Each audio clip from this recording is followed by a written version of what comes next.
I I want never the property imagined I now. would see You my can't own just keep it daughter all to so yourself. It's not furious, fair. I am screaming not at me like giving a you maniac anything. because I How dare refused you to give her ask the me for money I this? earned from Get out selling of my my property. house! And even less did You I think can't my do oldest this. son would My defend her leg. with such Stop it. violence You're that he would hurting end her. up breaking one of my ribs with a single shove.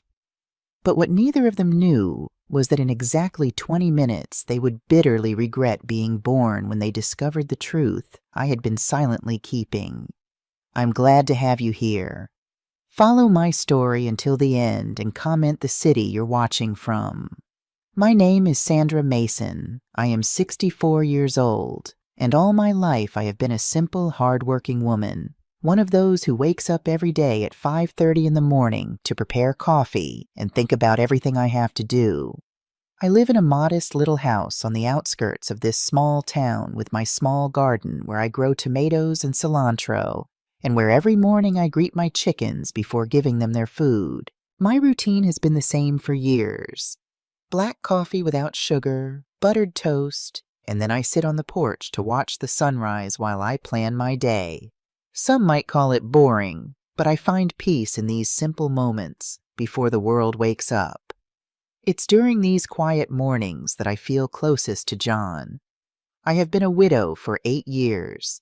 My husband, John Mason, died of a sudden heart attack, leaving me alone with a property we had inherited from his parents, but which was in very poor condition.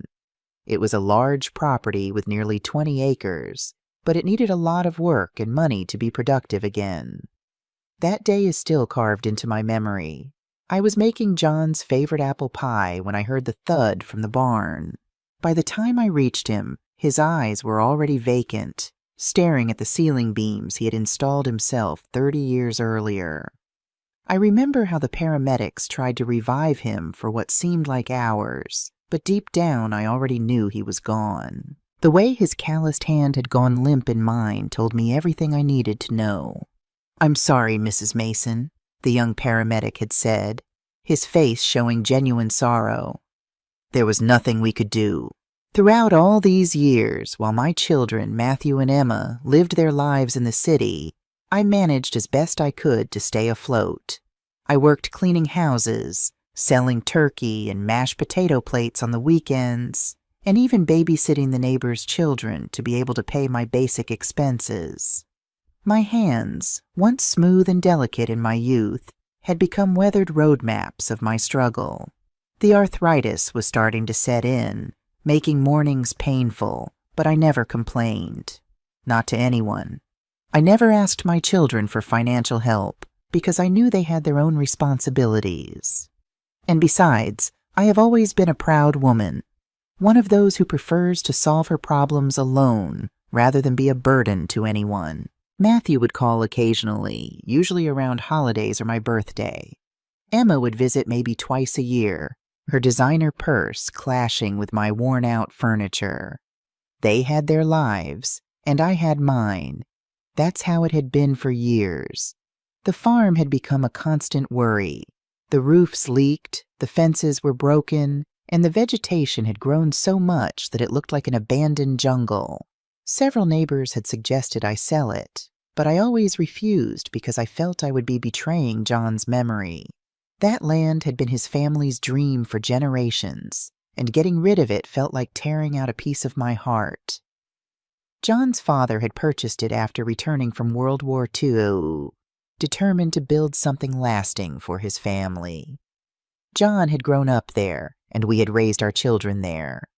Every tree, every fence post held memories. My neighbor Grace Johnson would often come over for evening tea. At 70, she was sharper than most people half her age, and she'd been my rock since John passed.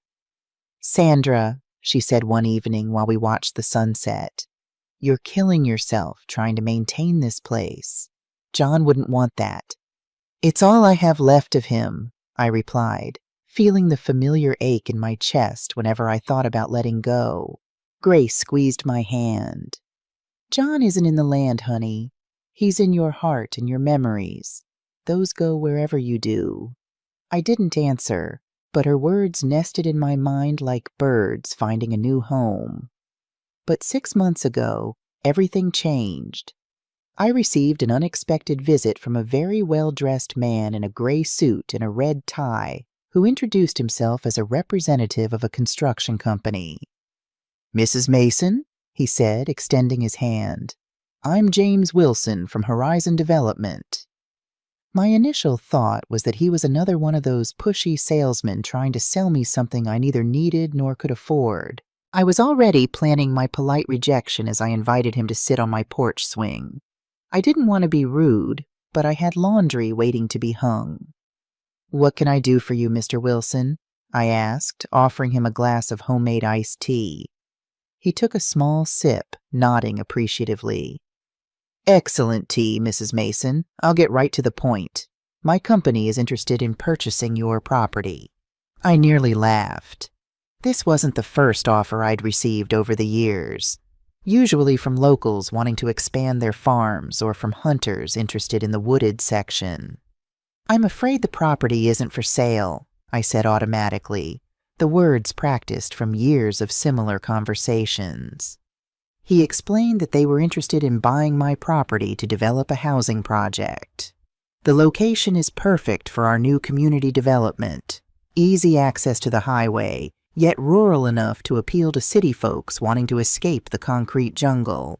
I nodded politely, waiting for him to finish so I could firmly decline as I always did. "We're prepared to make a very generous offer," he continued, pulling out a folder from his leather briefcase. And when he mentioned the figure they were willing to pay, I almost fainted right there. $180,000. Never in my life had I heard such a large amount of money directed towards me. I must have looked shocked because Mr. Wilson chuckled softly. "I see the number caught your attention," he said. "It's a fair market value given the development potential."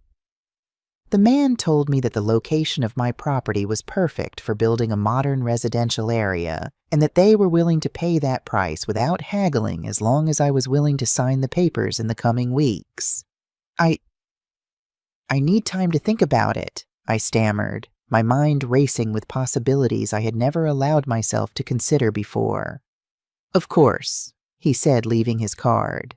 "Take all the time you need. But just so you know, this offer has a deadline. We're looking at several properties in the area, but yours is our first choice." For days I couldn't sleep thinking about that offer. I would get up in the pre-dawn hours and walk around the farm, remembering all the happy moments I had lived there with John, but also thinking about all the possibilities that money could bring to my life. I could fix my little house, buy new clothes, travel to see my grandchildren who live far away, and above all, have the financial peace of mind I had never had in my 64 years of life. One night, around 3 a.m., I found myself standing in what used to be our bedroom, looking at a photograph of John and me on our 30th anniversary. His kind eyes seemed to look straight through me, seeing my struggle. "What should I do, John?" I whispered to the empty room. "This place was your dream." That night I dreamed of John. We were sitting on our favorite hill overlooking the property. The sun was setting, painting everything in gold. In my dream, he took my hand, his touch as real as if he were truly there. "Sandy," he said, using the nickname only he ever called me, "you've held on long enough. It's time to live for yourself now." I woke up with tears on my face and a certainty in my heart. It was time to let go. Finally, after much reflection and even dreaming of John asking me to be happy, I made the hardest decision of my life. I sold the farm. The paperwork was surprisingly fast, and in less than 1 month, I had an amount of money in my bank account that I never thought I would possess. Mr. Wilson was true to his word, making the process as smooth as possible. I signed the final papers in the office of a local lawyer, Mr. Peterson, who assured me everything was in order. As I handed over the deed that had been in John's family for generations, I felt a strange mix of grief and liberation, like setting down a heavy load I'd been carrying for too long. The first thing I did after receiving the money was remain in absolute silence. I didn't tell anyone. Not even Grace, who had always been like a sister to me and who knew all my secrets. Something inside me told me I should keep this information private until I decided exactly what to do with such a fortune. I kept the sales documents in a metal box that I have under my bed, along with the few pieces of jewelry my mother had left me. It wasn't that I didn't trust Grace. She was the most trustworthy person I knew. But this decision felt intensely personal, something I needed to process on my own before sharing with anyone else. And perhaps, deep down, I was afraid of judgment. Would people think I had betrayed John's memory by selling the family land? For the first 2 weeks after the sale, my life continued exactly the same. I woke up at 5:30, made my coffee, fed my chickens, and continued my usual routine. The only difference was that now when I sat on the porch in the afternoons, a secret smile would appear on my face as I thought about all the wonderful things I could do with that money. I had started making a mental list of my priorities. First, I wanted to completely fix my little house, change the roof that leaked during the rains, paint the walls that were faded, install a new bathroom because mine was more than 20 years old, and buy a modern stove to replace the old one that sometimes didn't light well. My house wasn't much, but it was mine. John had built it with his own hands when we first married, adding rooms as our family grew. It was separate from the main farmland, a small half-acre plot with the house and my garden. The sale agreement had allowed me to keep it, which was a blessing. I also thought about buying a used truck, but in good condition, because I was tired of depending on the public bus to go to town. The old bus schedule meant I often spent hours waiting, regardless of weather. A reliable vehicle would give me freedom I hadn't had in years. But above all, there was something very special I wanted to do with that money. Something I had been secretly planning, and which I knew would change the lives of many people. However, it was not yet the time to reveal it. I didn't even dare to say it out loud to myself because I was afraid the emotion would betray me. This dream had been forming in my mind for years, but I never had the resources to make it happen. Now, with this unexpected windfall, it seemed possible. Each night, I would open my nightstand drawer and look at the bank statement, still not quite believing the numbers I saw there. For someone who had been counting pennies for years, the sum seemed almost mythical. My children had grown distant over the years, not out of malice, but from the natural drift that happens when lives move in different directions. Matthew, my firstborn, had always been ambitious, determined to escape the constraints of rural life. Matthew is 42 now, works as a restaurant manager in the city about 2 hours away. He had always been John's pride, with his quick mind and charisma. But somewhere along the way, the bright-eyed boy who used to follow his father around the farm had disappeared, replaced by a man with a perpetual crease between his brows and a shortness of temper that reminded me too much of my own father. His gambling habit started small, friendly poker games with coworkers, the occasional sports bet. But over the years, it had grown into something that seemed to control him rather than the other way around. The few times I'd visited his apartment, I'd noticed the collection notices poorly hidden beneath magazines. The drinking came later, a way to cope with the mounting debts, I supposed. He never discussed these problems with me directly, but a mother knows. The slight slur in his voice during our infrequent phone calls. The way he avoided any questions about his finances. Emma, my daughter, is 38, works in an office, and has always been more practical than her brother. Where Matthew dreamed, Emma calculated. She married Aaron Reynolds, a man with a smooth smile and ambitious eyes, right after college.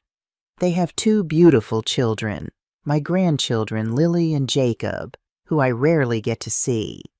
Emma and Aaron live in a house that seems too large for 4 people, with payments I suspect stretch their budget thin.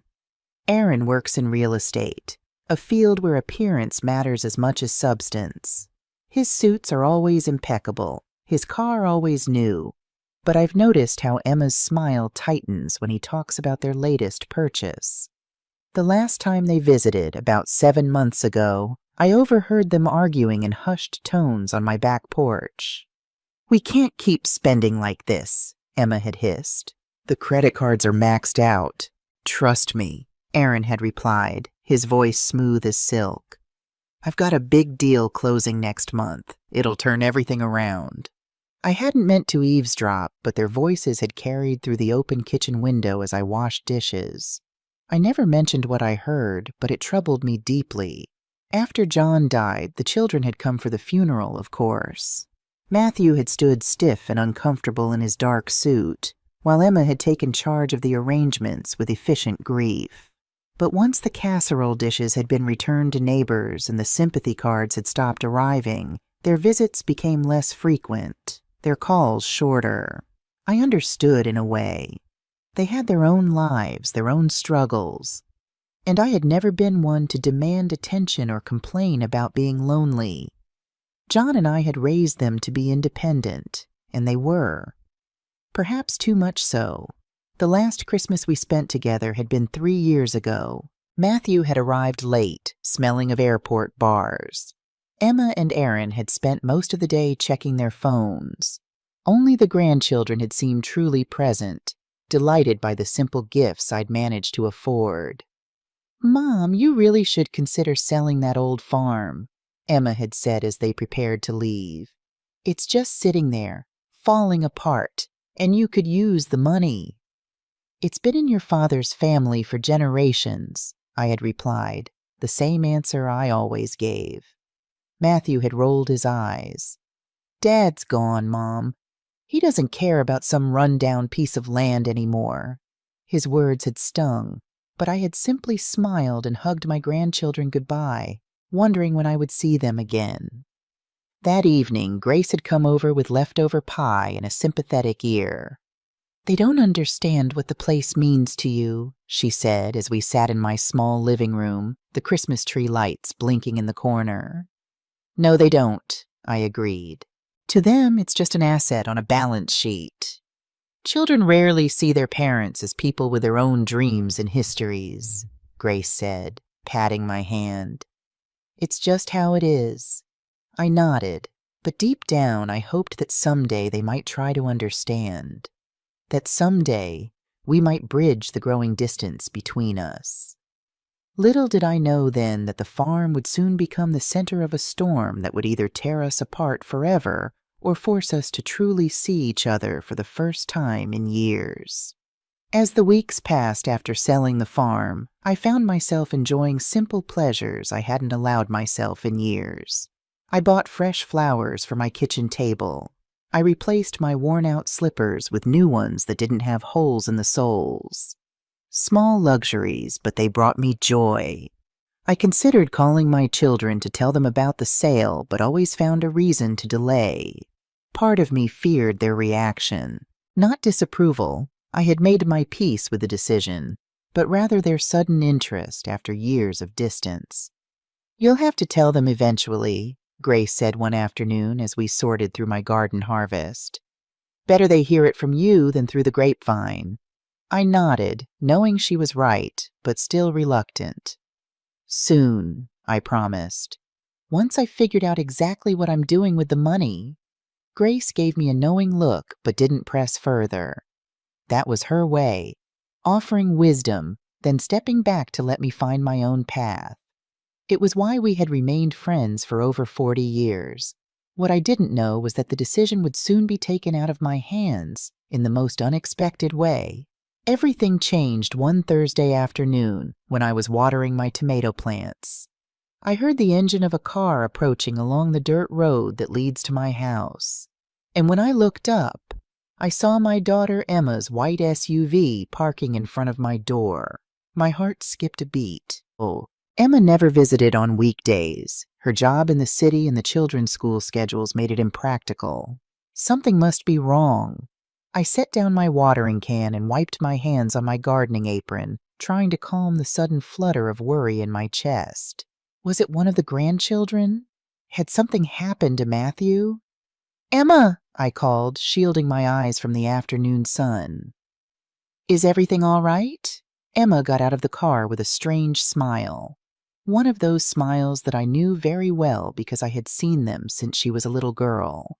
It was the smile she put on when she wanted to ask me for something important or when she had played a trick. She was wearing a yellow dress I had never seen her in before, high-heeled shoes that sank into the dirt of my yard, and a large handbag hanging from her arm. "Mom, what a lovely surprise to find you out here," she said, approaching to give me a kiss on the cheek, as if she was the one who lived here and I was the unexpected visitor. Her perfume was too strong, overwhelming the scent of tomato vines and damp earth. Her nails were freshly manicured, a pale pink that matched her lipstick.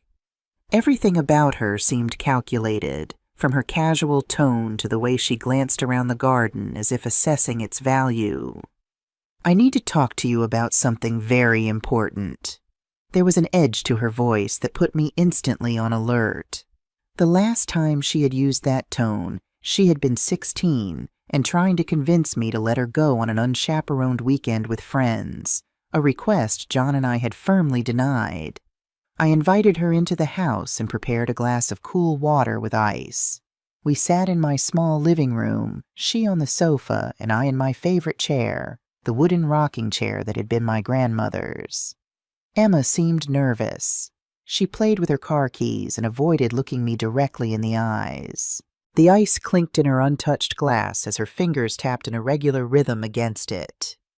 "Mom," she began softly, "yesterday I was talking to Mrs. Judy, the one who lives near where your property was, and she told me something that left me very surprised." My heart started beating faster. I knew exactly where this conversation was heading, and a sense of alarm began to grow in my chest. Judy was the biggest gossip in the area, and she had clearly seen all the movement of the construction company around my property. "She told me you sold the farm." The words hung in the air between us, heavy with unasked questions. I took a deep breath, trying to decide how to respond. I hadn't planned on having this conversation today, unprepared and caught off guard.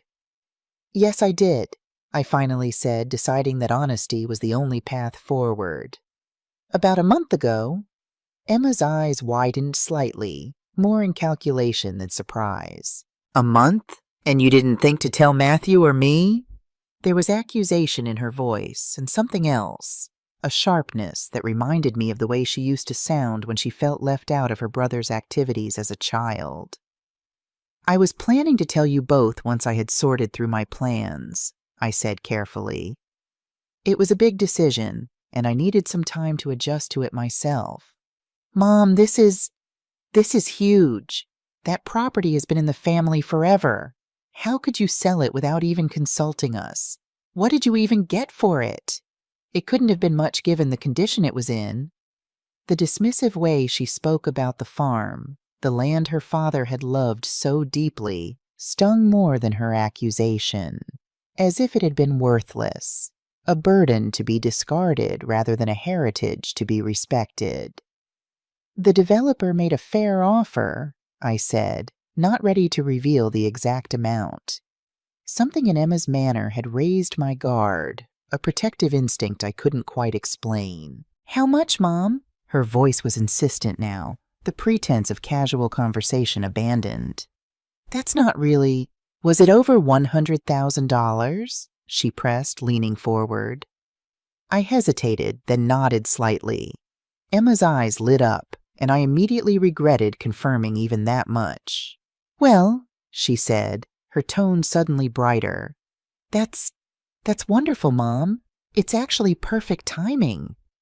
"Perfect timing for what?" I asked, though I suspected I already knew the answer. Emma set down her glass and moved to sit beside me, taking my hands in hers. Her touch was cool and dry, her expression now earnest. "Mom, Aaron and I are in a bit of a situation," she began, her voice dropping to a confidential whisper. "I wasn't going to burden you with this, but since you've had this windfall—" "What kind of situation, Emma?" She looked down, a perfect picture of distress. Aaron got involved with some investors. High risk, high reward type of thing. It didn't pan out, and now we're in trouble. I waited, saying nothing. After a moment, she continued, her words coming faster now. These aren't nice people, Mom. They've been threatening Aaron, saying they'll come after the house, after me and the kids if he doesn't pay. We need $70,000, or we could lose everything. The amount hit me like a physical blow. Nearly half of what I'd received for the farm, gone in an instant to cover my son-in-law's poor decisions. Emma, Please, Mom, she interrupted, squeezing my hands tighter. You don't need all that money at your age. What would you even spend it on? This way you'd be helping secure your grandchildren's future.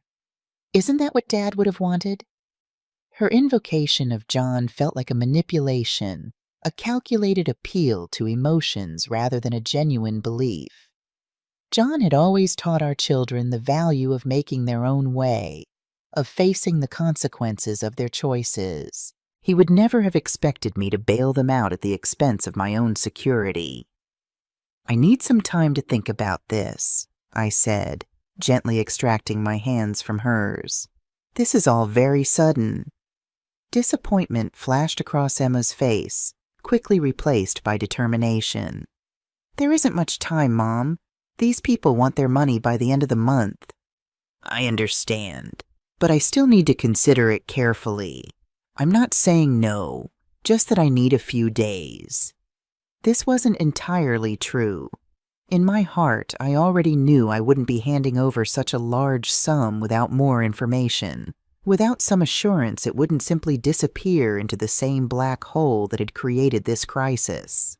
Emma stood up, her expression hardening. I didn't expect you to be selfish about this, Mom. Not when your grandchildren's safety is at stake. Her accusation stung, but I kept my voice calm. It's not selfish to be careful with decisions involving large amounts of money, Emma. Your father would tell you the same thing. Dad would have helped us without all these questions, she snapped, gathering her purse. He always put family first. I watched her storm out to her car, feeling a complicated mix of emotions, hurt at her manipulative tactics, worry about what trouble Aaron had truly gotten them into, and a growing certainty that I had been right to keep the sale private initially. As Emma's car disappeared down the driveway in a cloud of dust, I sank back into my rocking chair, suddenly exhausted. I knew this was just the beginning. Once Matthew learned about the money, he too would come with his hand out, his reasons why he deserved a share. The money that had seemed like such a blessing just hours ago now felt like a test, one that might cost me what little relationship I still had with my children. I barely slept that night, replaying my conversation with Emma over and over in my mind. The desperation in her eyes had seemed genuine, but something about the situation felt wrong. Aaron had always lived beyond their means, always chasing the next big deal. Was this truly a threat to their safety, or just another financial hole he dug for himself?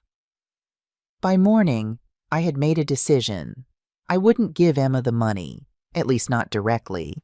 If Aaron truly owed dangerous people, simply handing over cash wouldn't solve the underlying problem. They would need real financial counseling, perhaps bankruptcy protection. I could help facilitate that. Even offer to take the grandchildren temporarily if needed. I was preparing my morning coffee when my phone rang. Matthew's name flashed on the screen, confirming what I had suspected. Emma had wasted no time in telling her brother about the farm sale. "Mom," he said when I answered, his voice carrying the artificial cheerfulness he used when trying to manipulate a situation.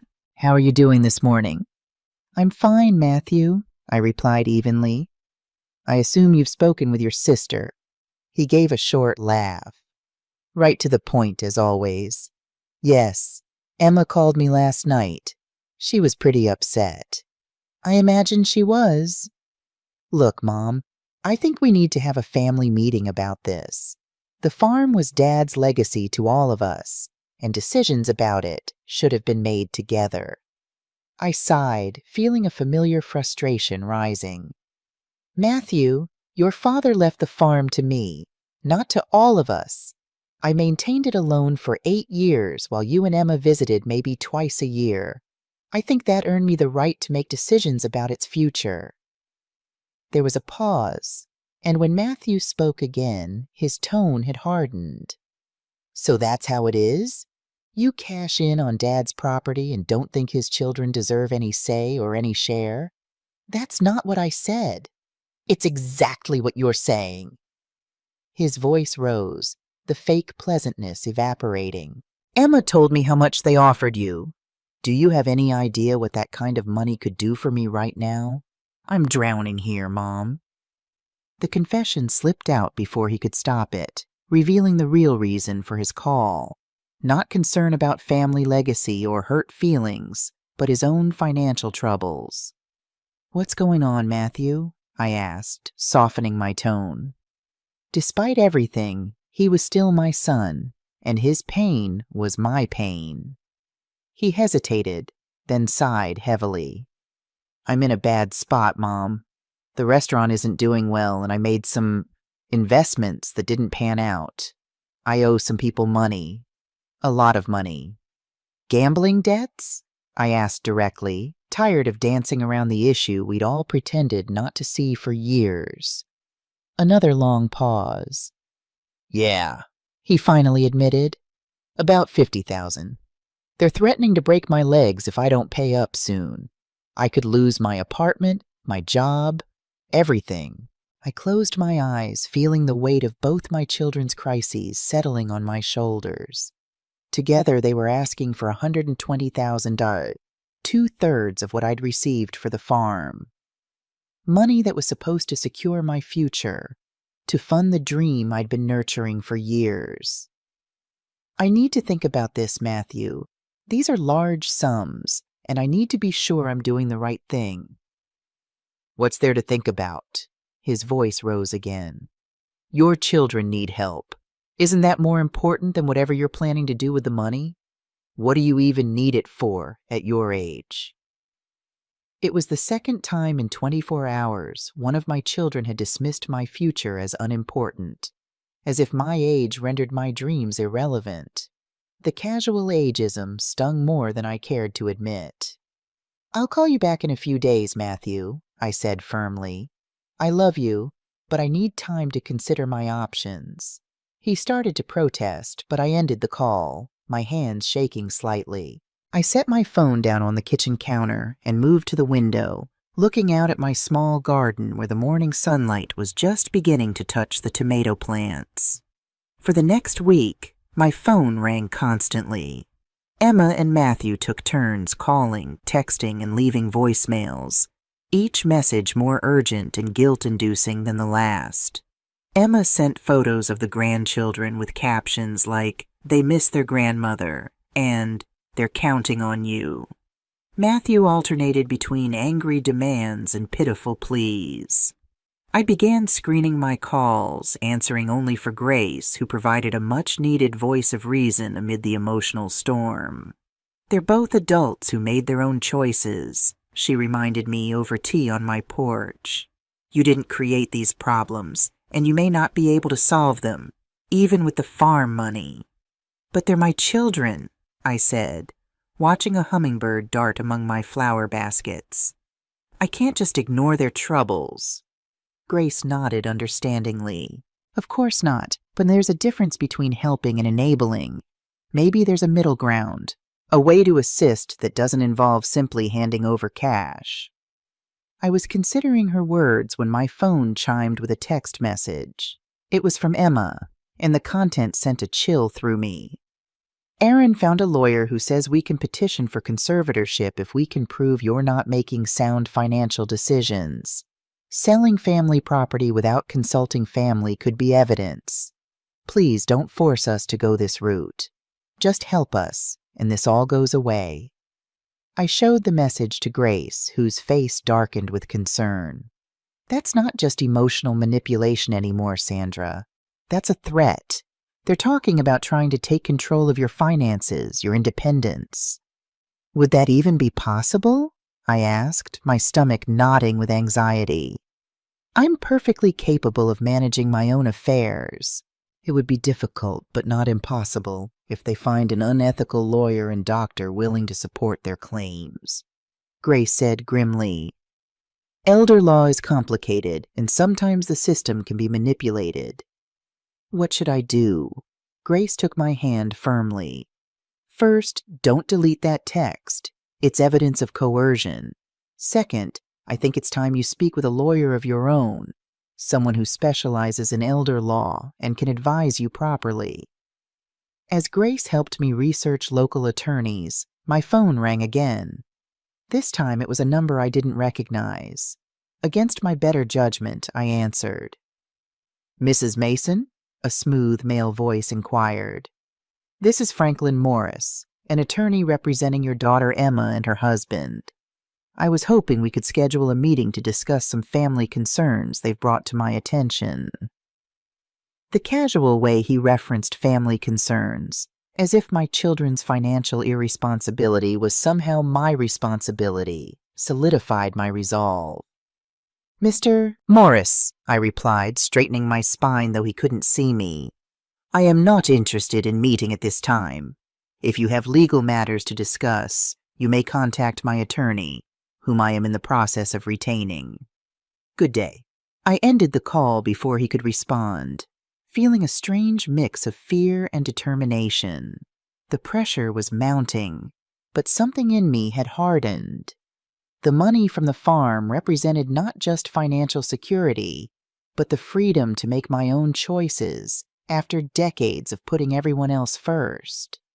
As I looked at the lawyer's website Grace had found, Olivia Washington, specializing in elder law and protection, I knew I was about to enter a battle I had never anticipated fighting, a battle against my own children for my right to control my own destiny. The thought broke my heart, but I would not be bullied or manipulated, not even by the people I loved most in the world. John would have expected me to stand my ground, and that's exactly what I intended to do. Little did I know just how ugly this fight was about to become.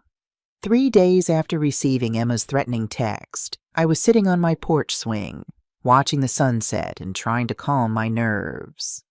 I had an appointment with attorney Olivia Washington the next morning, but until then, all I could do was wait and worry. Grace had offered to stay with me, but I'd sent her home, needing some time alone with my thoughts. The crunch of tires on gravel pulled me from my reverie. 2 vehicles were coming up my driveway, Emma's white SUV followed by Matthew's blue sedan. My heart started pounding immediately. They had never coordinated a visit before, and the fact that they were arriving together, unannounced, sent alarm bells ringing in my head. I considered going inside and locking the door, but pride kept me seated. This was my home. I would not hide. Matthew emerged from his car first, slamming the door with unnecessary force. Even from a distance, I could see the tightness in his jaw, the stiff set of his shoulders. Emma stepped out more carefully, her face a mask of determination. Behind her, Aaron emerged, adjusting his designer sunglasses. I hadn't expected him to come, and his presence only increased my apprehension. "Mom," Matthew called, his voice carrying across the yard. "We need to talk, all of us." I nodded, staying seated. "I'm listening." They approached the porch, Matthew taking the steps 2 at a time while Emma and Aaron followed more slowly. Up close, Matthew looked terrible, unshaven, with dark circles under his eyes and a slight tremor in his hands that spoke of either too much alcohol or too little. The scent of whiskey hung around him like cologne. "You've been avoiding our calls," he said, looming over me. "I've been processing," I replied evenly. "This is a significant situation for all of us." Emma sat beside me on the swing, a strategic move that felt more calculated than affectionate. "Mom, we're running out of time. Aaron's associates are getting impatient. And my creditors aren't exactly sending me friendly reminders anymore," Matthew added, pacing the length of the porch. They paid a visit to the restaurant yesterday, made a scene in front of customers. I looked between my two children, feeling a profound sadness. Where had we gone so wrong? When had money become more important than our relationship? I understand you're both in difficult situations, I began carefully. And I want to help, but simply handing over most of the money from the farm sale isn't the solution. Aaron stepped forward, his voice smooth as silk. With all due respect, Sandra, what else would you use the money for? You live simply. Your needs are few. Wouldn't you rather see that money help your family than just sit in a bank account? The condescension in his tone made my skin crawl, as if my age and lifestyle somehow made my financial autonomy less valid than theirs. I have plans for that money, I said firmly, plans that matter deeply to me. What plans? Matthew demanded, stopping his pacing to stare at me. What could possibly be more important than keeping your children safe? I hesitated. The truth was I hadn't shared my dream with anyone except Grace. It felt too personal, too vulnerable to expose, especially now when it would be seen only as an obstacle to their demands. That's my business, Matthew. Your business? He laughed harshly. When your business affects your family's well-being, it becomes our business too. Emma placed a hand on my arm, her touch light, but her grip surprisingly strong. Mom, please. Jacob and Lily could be in danger if these men come looking for Aaron. Is whatever you're planning worth risking your grandchildren? The emotional manipulation was so transparent, yet it still twisted my heart. The grandchildren had always been my weakness, and Emma knew it. I'm not saying I won't help at all, I said, choosing my words carefully. But I'm meeting with a financial advisor to explore options that might actually solve the underlying problems, not just throw money at the symptoms. Financial advisor? Aaron scoffed. We don't need financial advice, Sandra. We need cash, and we need it now. Matthew stepped closer, his expression darkening. You're stalling. You've always been like this, overthinking, overanalyzing until the moment passes. Well, we don't have that luxury right now. I'm being prudent, I countered, rising from the swing to stand my ground. Your father would have done the same. Don't bring Dad into this, Matthew shouted, his face flushing red.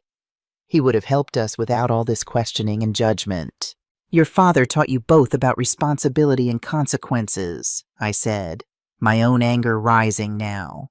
He wouldn't have approved of gambling debts or shady investment schemes.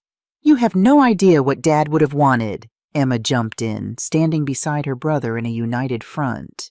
You're just being selfish and stubborn. Selfish? I repeated, the word hitting like a physical blow. I've spent my entire life putting this family first. Every decision, every sacrifice was for you and your father. And now that I finally have the chance to do something meaningful for myself, you call me selfish? Something meaningful like what? Matthew sneered. A cruise? A new TV? What could you possibly need at your age that's worth more than your children's safety?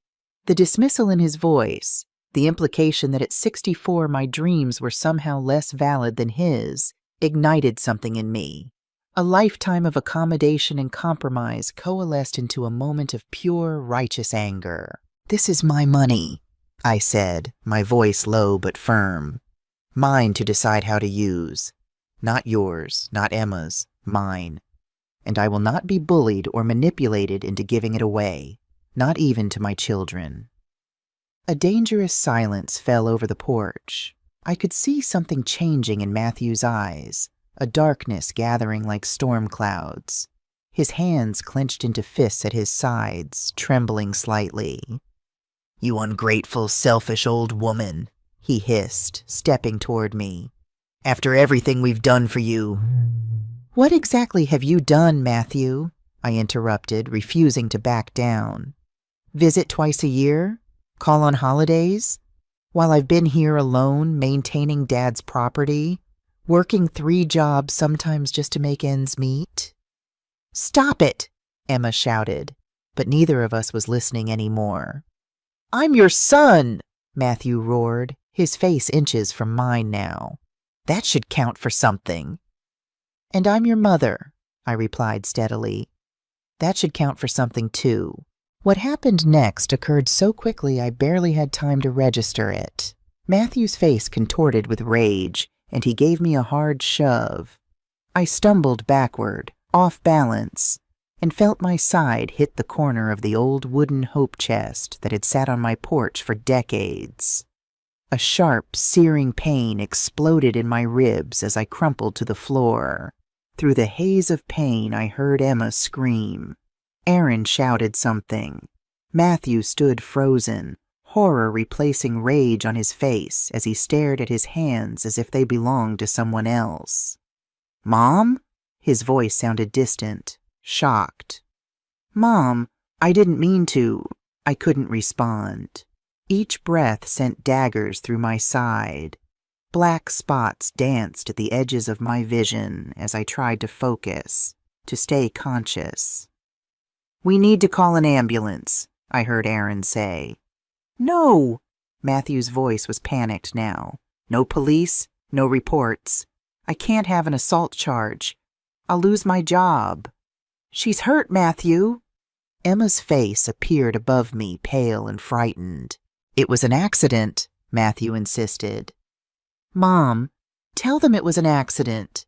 I looked up at my son, this stranger wearing my child's face, and felt a profound sadness, greater than the physical pain radiating through my body. "Go," I whispered, each word an agony. "All of you, just go." "We can't leave her like this," Emma protested, but her voice lacked conviction. "She's made her choice," Matthew said, backing toward the steps. "She chose money over her family. Let her deal with the consequences." Emma hesitated, torn between staying with me and following her brother. In that moment, I saw the little girl she had once been, caught between doing what was right and what was easy. "Emma," I managed, reaching for her hand. "Please." She pulled away, her expression hardening. "I'm sorry, Mom, but Matthew's right. We need that money, and you're choosing to let us suffer." With that, she turned and followed her brother and husband down the steps. I heard car doors slam, engines start. Through tears of pain, I watched my children drive away, leaving me injured and alone on the porch of the home their father had built. As darkness fell around me, I fumbled for my phone, thanking Providence that it was in my pocket. With trembling fingers, I dialed the only person I knew would come. "Grace," I whispered when she answered. "I need help." The emergency room was bright and cold, bustling with activity even at 9 o'clock in the evening. Grace sat beside my gurney, her face lined with worry and barely contained fury. She had found me curled on my porch, struggling to breathe, and had driven me straight to Memorial Hospital without asking questions. "Mrs. Mason?" A tall, gray-haired doctor pulled back the curtain surrounding my bed area. "I'm Dr. Thomas Reed. Let's take a look at those ribs." His hands were gentle as he examined me, but even the lightest touch made me wince. After reviewing the x-rays a nurse had taken earlier, he confirmed what I already suspected. "You have a fracture in your 7th rib," he said, his kind eyes serious behind wire-rimmed glasses. "Fortunately, it's not displaced, so we won't need surgery. But it will take about 6 weeks to heal completely, and you'll need to be careful during that time." He paused, studying my face. "Mrs. Mason, I need to ask, how did this injury occur?" I glanced at Grace, whose expression clearly communicated what she thought I should say. The truth, but the words stuck in my throat. Despite everything, Matthew was still my son. "I fell," I said finally. "Lost my balance on the porch and hit the corner of a chest." Dr. Reed's eyes narrowed slightly, skepticism evident in his expression. "Mrs. Mason, I've been an emergency physician for 30 years. The force required to fracture a rib like this..." A simple fall rarely causes this kind of injury. When I didn't respond, he continued more gently.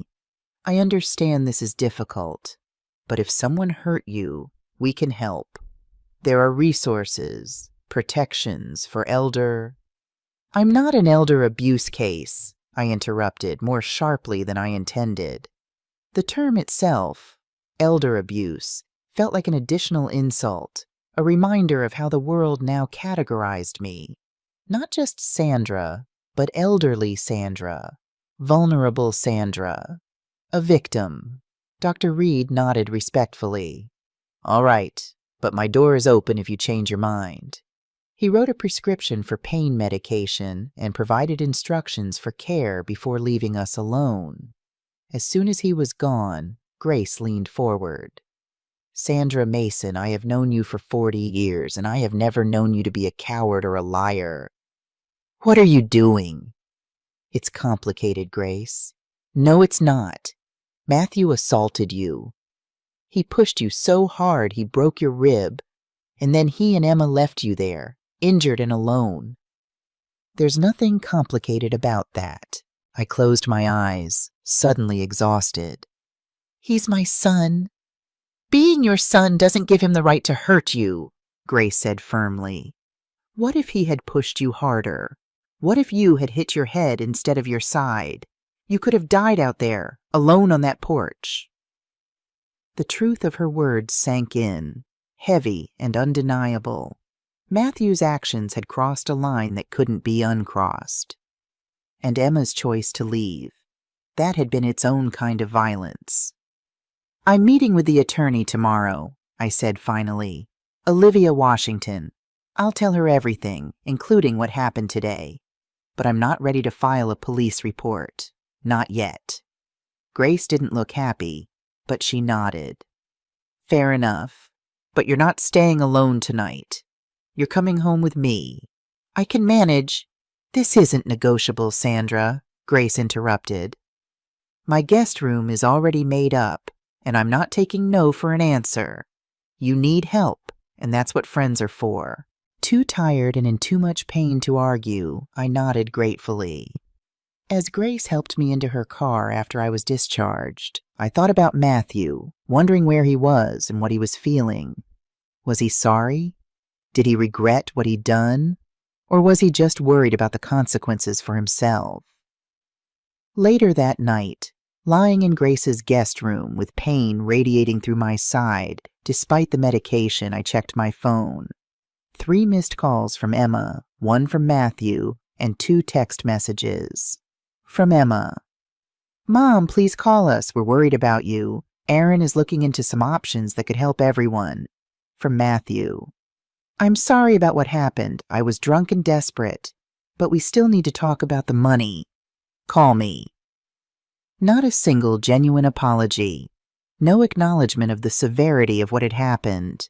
Just continued pressure about the money and a justification for violence. Being drunk and desperate, as if that excused everything. For the first time I saw my children clearly. Not as the little ones I had raised, but as the adults they had become. Adults who were willing to hurt me, physically and emotionally, to get what they wanted. The realization was like a second injury, one that no doctor could treat. I set the phone aside without responding and stared at the unfamiliar ceiling, tears sliding silently into my hair. The physical pain was nothing compared to the heartbreak of recognizing that the children I had raised, the ones I had sacrificed everything for, had grown into people capable of such callousness. Sleep eluded me for most of the night. In the quiet darkness, I found myself talking to John as I often did in difficult moments. What would you do, John? I whispered. They're still our children. In the stillness, I could almost hear his reply. They're adults who made choices, Sandy. Bad ones. Love them, but don't let them hurt you. That's not what we raised them to do.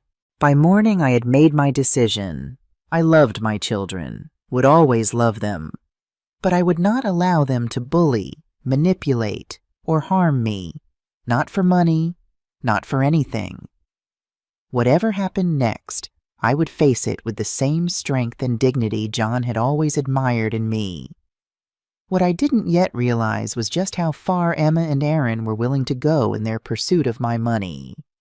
While I was resting at Grace's house, recovering from my fractured rib and preparing for my meeting with attorney Olivia Washington, Emma and Aaron were sitting in the well-appointed office of Franklin Morris. The office was designed to impress, with leather-bound law books lining the walls and certificates displayed prominently behind a massive mahogany desk. Emma shifted uncomfortably in her chair, her conscience still troubled by the image of her mother crumpled on the porch. But Aaron sat relaxed, one leg crossed over the other, as if they were discussing nothing more consequential than a real estate transaction. "So as I was explaining on the phone," Morris said, steepling his fingers, "establishing a conservatorship isn't simple, but it is doable under certain circumstances. We would need to demonstrate that your mother is no longer capable of making sound financial decisions." "Which she clearly isn't," Aaron interjected smoothly. "Selling family property without consulting family, refusing to help her children in a crisis. These aren't the actions of someone thinking clearly." Emma frowned slightly. "But Mom seems perfectly lucid.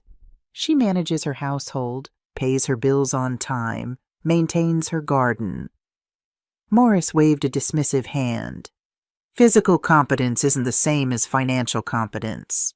Many elderly people can handle day-to-day tasks, but become confused or irrational about larger financial matters." He leaned forward. "Has she been exhibiting any unusual behaviors? Forgetting important dates? Becoming disoriented? Making strange purchases?" Emma hesitated. The truth was her mother had always been sharp as a tack, organized and methodical in all things. But Aaron jumped in before she could speak. "She's been increasingly paranoid," he said with conviction. "Hiding documents, refusing to discuss the farm sale, accusing us of only wanting her money. Classic signs of age-related paranoia." Morris nodded, making notes. Good. And has she had any recent medical issues? Falls, memory lapses, anything that might indicate cognitive decline?" "She fell recently," Emma said quietly, the half-truth bitter on her tongue. "Hurt her ribs." "Perfect," Morris said, not noticing her discomfort. "That could suggest balance problems, which might indicate mini-strokes or other neurological issues. We'll definitely want to include that in our petition." The casual way he seized on her mother's injury, an injury caused by Matthew's violence, not by any medical condition, made Emma's stomach turn. This felt wrong, deeply wrong. But every time she wavered, she thought of Aaron's investors and their increasingly threatening messages, of her children who might be in danger if those men came looking for payment. "What would happen," she asked, "if we got this conservatorship?" Morris smiled, clearly sensing a fee in his future. "We would petition the court to appoint a guardian, likely your husband as he has financial expertise, to manage your mother's assets and financial decisions. The court would require a medical evaluation, which is why having a sympathetic doctor is crucial." "And you mentioned you know someone?" Aaron prompted. Morris nodded, lowering his voice conspiratorially. "Dr. Richard Kelly. He's helped me with similar cases. For a consultation fee of $10,000, he can provide an evaluation supporting our claim of diminished capacity." $10,000? Emma gasped. "We don't have that kind of money. That's why we're here in the first place." "Consider it an investment," Morris replied smoothly. "One that will yield a return of $180,000 if successful. And I'm willing to take my fee as a percentage of the recovered assets, so you don't need to pay me up front." Aaron smiled, clearly pleased with this arrangement. "When can we get started?" Morris pulled out a calendar. "I can draft the petition immediately. We'll need to get Dr. Kelly in to evaluate your mother within the week. The sooner we move, the less time she has to spend or hide the money." Emma felt sick, but she nodded along. They had crossed a line with the visit to her mother's house, and now they were crossing another. But what choice did they have? Aaron had made that clear on the drive home from her mother's house, after Matthew had stormed off in his own car. "It's us or her, Emma," he had said, his voice hard. "Either we get that money, or we lose everything. The house, the cars, maybe even the kids if these guys decide to make an example of me. Is that what you want? For the children to pay the price of your mother's stubbornness?" Put that way, what could she say? Her mother was elderly, lived simply, and had few needs. The money would do far more good in their hands. At least that's what Emma told herself as she signed the preliminary papers Morris pushed across the desk. What she didn't know, what none of them knew, was that Sandra Mason was far from the helpless old woman they believed her to be. And she was about to prove it. The next morning, Grace drove me to my appointment with attorney Olivia Washington. The law office was modest but professional, located in a converted Victorian house near downtown. My ribs ached despite the pain medication, making every step a reminder of yesterday's confrontation. Olivia Washington was not what I expected. I had pictured someone older, perhaps near my own age, but the woman who greeted us was in her early 50s at most, with short natural hair peppered with gray and bright, intelligent eyes that missed nothing. She rose from behind her desk when her assistant showed us in, coming around to help me to a comfortable chair. "Mrs. Mason," she said, her handshake firm but gentle. "Dr. Reed called me about your case. I'm glad you decided to come in." I glanced at Grace in surprise. She shrugged, looking equally puzzled. "Don't worry," Olivia continued, returning to her seat. "Doctor-attorney communications are privileged when they concern a patient's well-being. Doctor, Reed was concerned after treating you last night and wanted to make sure you had proper legal support." "That was thoughtful of him," I said, touched by the doctor's concern. "Thomas is a good man," Olivia said with a small smile. "Now why don't you tell me what's going on?" "Take your time." Over the next hour, I explained everything. The farm sale, my children's financial troubles, their demands for money, Matthew's violence, and Emma's threat about conservatorship. Olivia listened without interruption, taking occasional notes but mostly maintaining eye contact, her expression compassionate but professional. When I finished, she sat back and regarded me thoughtfully. "First, I want to say how sorry I am that you're going through this. Family conflicts over money are among the most painful cases I handle." "Do they happen often?" I asked, somehow comforted by the idea that I wasn't alone in this situation. "More often than you'd think," Olivia replied with a sad smile, "especially when elderly parents come into money through property sales, inheritance, or insurance payouts. Adult children can develop a sense of entitlement to those funds, particularly if they're experiencing financial difficulties themselves." She leaned forward, her expression earnest. "Mrs. Mason, I need to be direct. Based on what you've told me, your situation is serious. Your son has committed assault, and your daughter and son-in-law are contemplating legal action that would strip you of your financial autonomy. We need to act quickly to protect you and your assets." The blunt assessment was frightening, but also oddly relieving. Having someone acknowledge the severity of my situation without minimizing it or suggesting I was overreacting validated feelings I'd been trying to suppress. "What can we do?" I asked. "Several things," Olivia said, shifting into a more practical tone. "First, we need to document your current mental and physical capacity. I'll arrange for you to be evaluated by a respected geriatric specialist, not to imply you need geriatric care, but because their assessment will carry more weight if your daughter does file for conservatorship." I nodded, swallowing my instinctive resistance to being evaluated by a geriatric specialist. This wasn't the time for pride.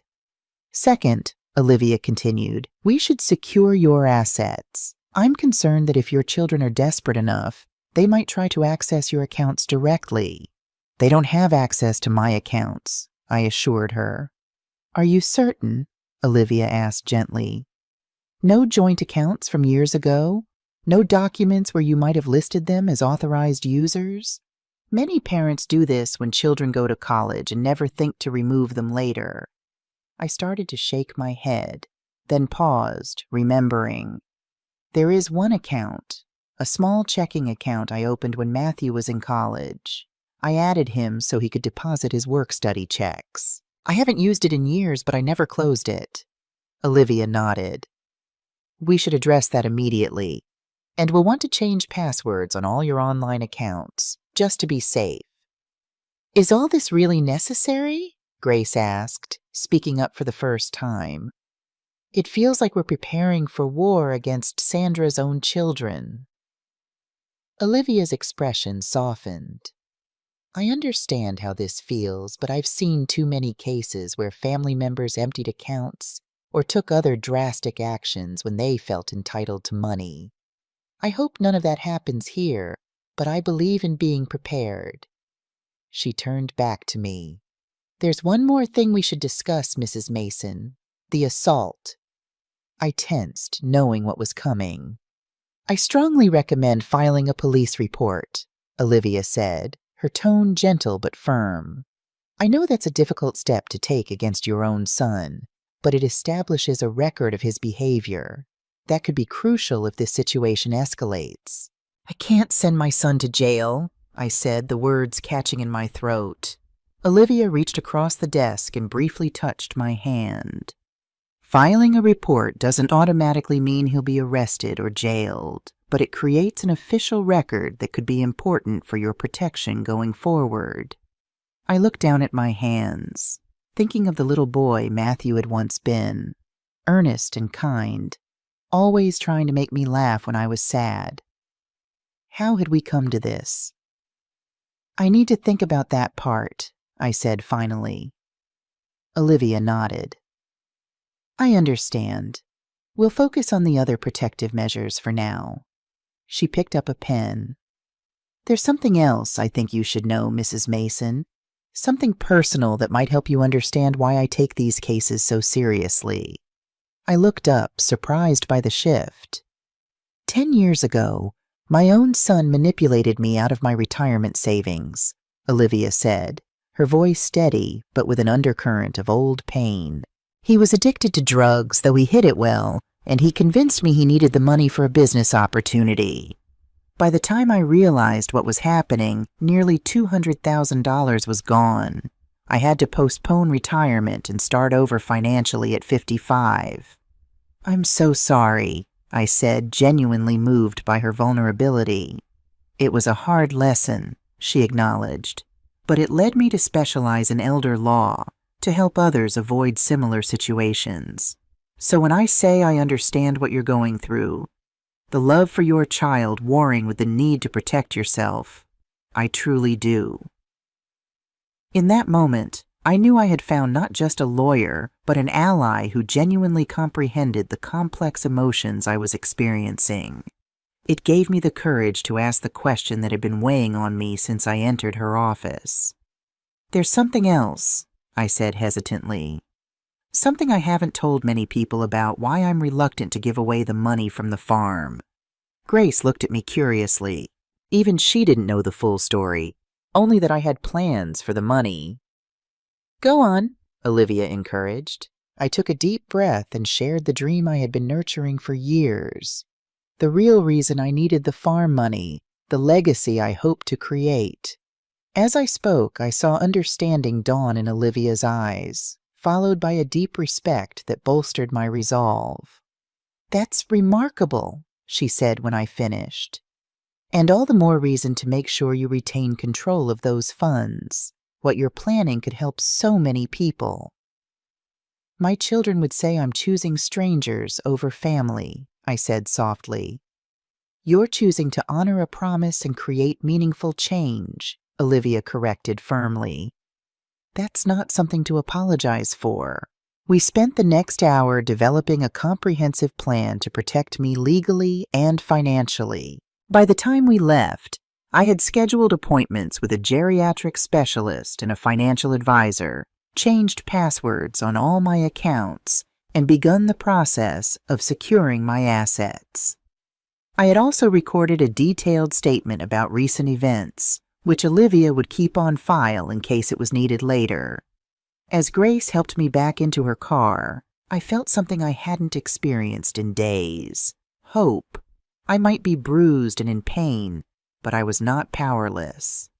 With the right help, I could weather this storm and perhaps even salvage some kind of relationship with my children once the crisis had passed. What I didn't know was that Emma, Aaron, and their attorney were already setting their plan in motion, and that we would be facing each other much sooner than any of us expected. For the next 2 days, I stayed with Grace, following Olivia's advice to avoid being alone in case Matthew or Emma returned. My ribs throbbed constantly despite the medication, making sleep difficult and every movement a reminder of that terrible confrontation. I had ignored multiple calls and texts from both of my children, not yet ready to engage with them. Olivia had advised minimal contact until we had established all our protective measures, and I was inclined to agree. The few messages I did read showed neither genuine remorse nor concern for my well-being, only continued pressure about the money. On the 3rd day after the incident, I had a follow-up appointment with Dr. Reed to check my ribs. Grace drove me to the hospital, insisting on accompanying me inside despite my assurances that I could manage. "I'm not letting you out of my sight until we're sure those children of yours aren't going to try anything else," she declared, her protective instinct touching in its fierceness. The hospital was busy, the waiting room crowded with patients of all ages. We had just checked in at the reception desk when a familiar voice called my name. Turning carefully to avoid jarring my ribs, I found myself face to face with Emma, Aaron, and a man I didn't recognize but immediately identified as a lawyer from his expensive suit and leather portfolio. "Mom," Emma said, her voice falsely bright. "What a coincidence. We were just coming to see you." Grace stepped closer to my side, her expression wary. "Some coincidence. How did you know Sandra would be here?" Emma flushed slightly. We called your house, and when you didn't answer, we thought you might be at a doctor's appointment. We tried a few places." The explanation was flimsy at best, suggesting they had been monitoring my movements or perhaps called the hospital directly. Either way, this was clearly no coincidence. "Mrs. Mason," the unknown man said, extending his hand. "Franklin Morris, attorney at law. I've been working with your daughter and son-in-law on some family matters. Is there somewhere private we could talk?" "No," I said firmly, not taking his offered hand. "There isn't. I'm here for a medical appointment, not a legal consultation." Morris smiled thinly. "This won't take long. We have some papers we'd like you to review regarding your financial management. Given your recent accident, your daughter is concerned about your ability to handle complex financial matters independently." The emphasis he placed on accident made it clear he knew or suspected the truth about my injury. I felt a surge of both anger and fear. They were moving quickly, more quickly than Olivia had anticipated. "My mother is perfectly capable of managing her own affairs," Emma said, her voice carrying a rehearsed quality. "But we're worried about her judgment lately. The fall that injured her ribs is just one example of her declining abilities. The deliberate mischaracterization of my injury, an injury her brother had caused and she had witnessed, stunned me into momentary silence. How could she stand there and lie so blatantly?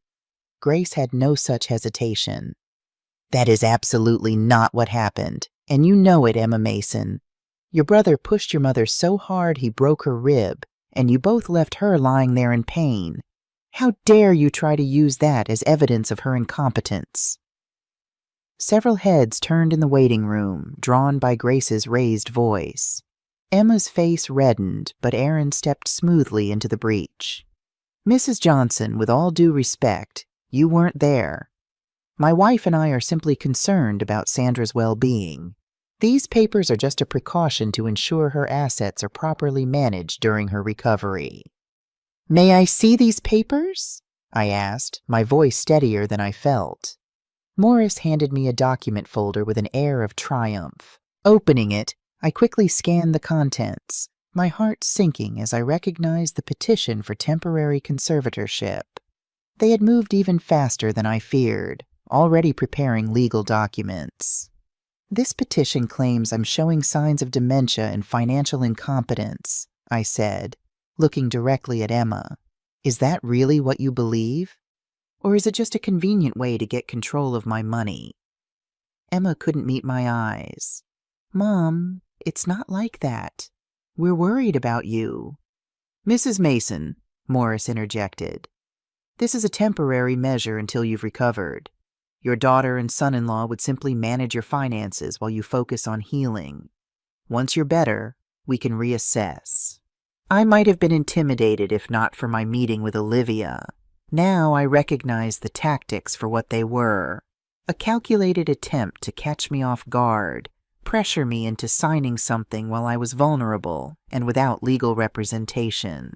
"I will not be signing this or any other document without my attorney present," I said firmly, handing the folder back to Morris. "Now, if you'll excuse me, I have a medical appointment." Morris's expression hardened. "Your attorney? So you've already lawyered up against your own family? That seems unnecessarily adversarial, Mrs. Mason." "No more adversarial than ambushing an injured woman at a hospital with legal papers aimed at taking control of her finances," a new voice cut in. We all turned to see Olivia Washington approaching, briefcase in hand, an expression formidable. I nearly sagged with relief at the sight of her. "Olivia Washington, counsel for Mrs. Mason," she said briskly, positioning herself beside me. "And you are?" Morris straightened, clearly recalibrating now that he realized I had legal representation. "Franklin Morris. I represent Emma and Aaron Reynolds in a family matter concerning Mrs. Mason's welfare." "A family matter you chose to address by ambushing my client at a medical facility?" Olivia's tone was ice. "Interesting approach, counselor." "We merely wanted to express our concerns," Aaron began, but Olivia cut him off with a raised hand. "Mr. Reynolds, I suggest you save your explanations for court, should this matter proceed that far." She turned to Morris.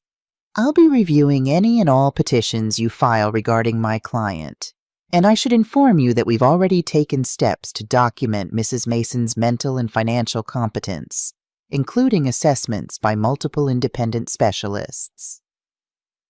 I watched as Morris's confident expression faltered slightly. This clearly wasn't the easy victory he had anticipated.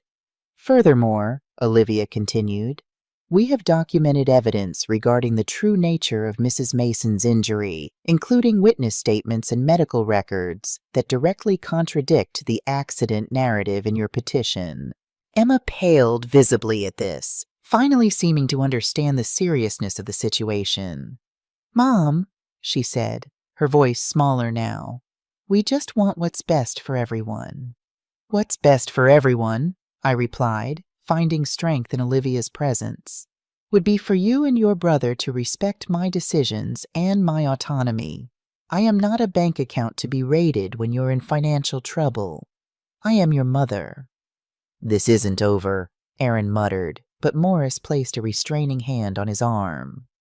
"We should continue this discussion at another time," the lawyer said smoothly, though his eyes betrayed his annoyance at being outmaneuvered. "Mrs. Mason, we hope you'll reconsider our proposal." "I won't," I said simply. As they turned to leave, Emma hesitated, looking back at me with an expression I couldn't quite read. Regret? Frustration? For a moment I thought she might break from Aaron, might choose her mother over money. But then the moment passed, and she followed her husband from the waiting room without another word. When they were gone, I turned to Olivia in amazement. "How did you know to come?"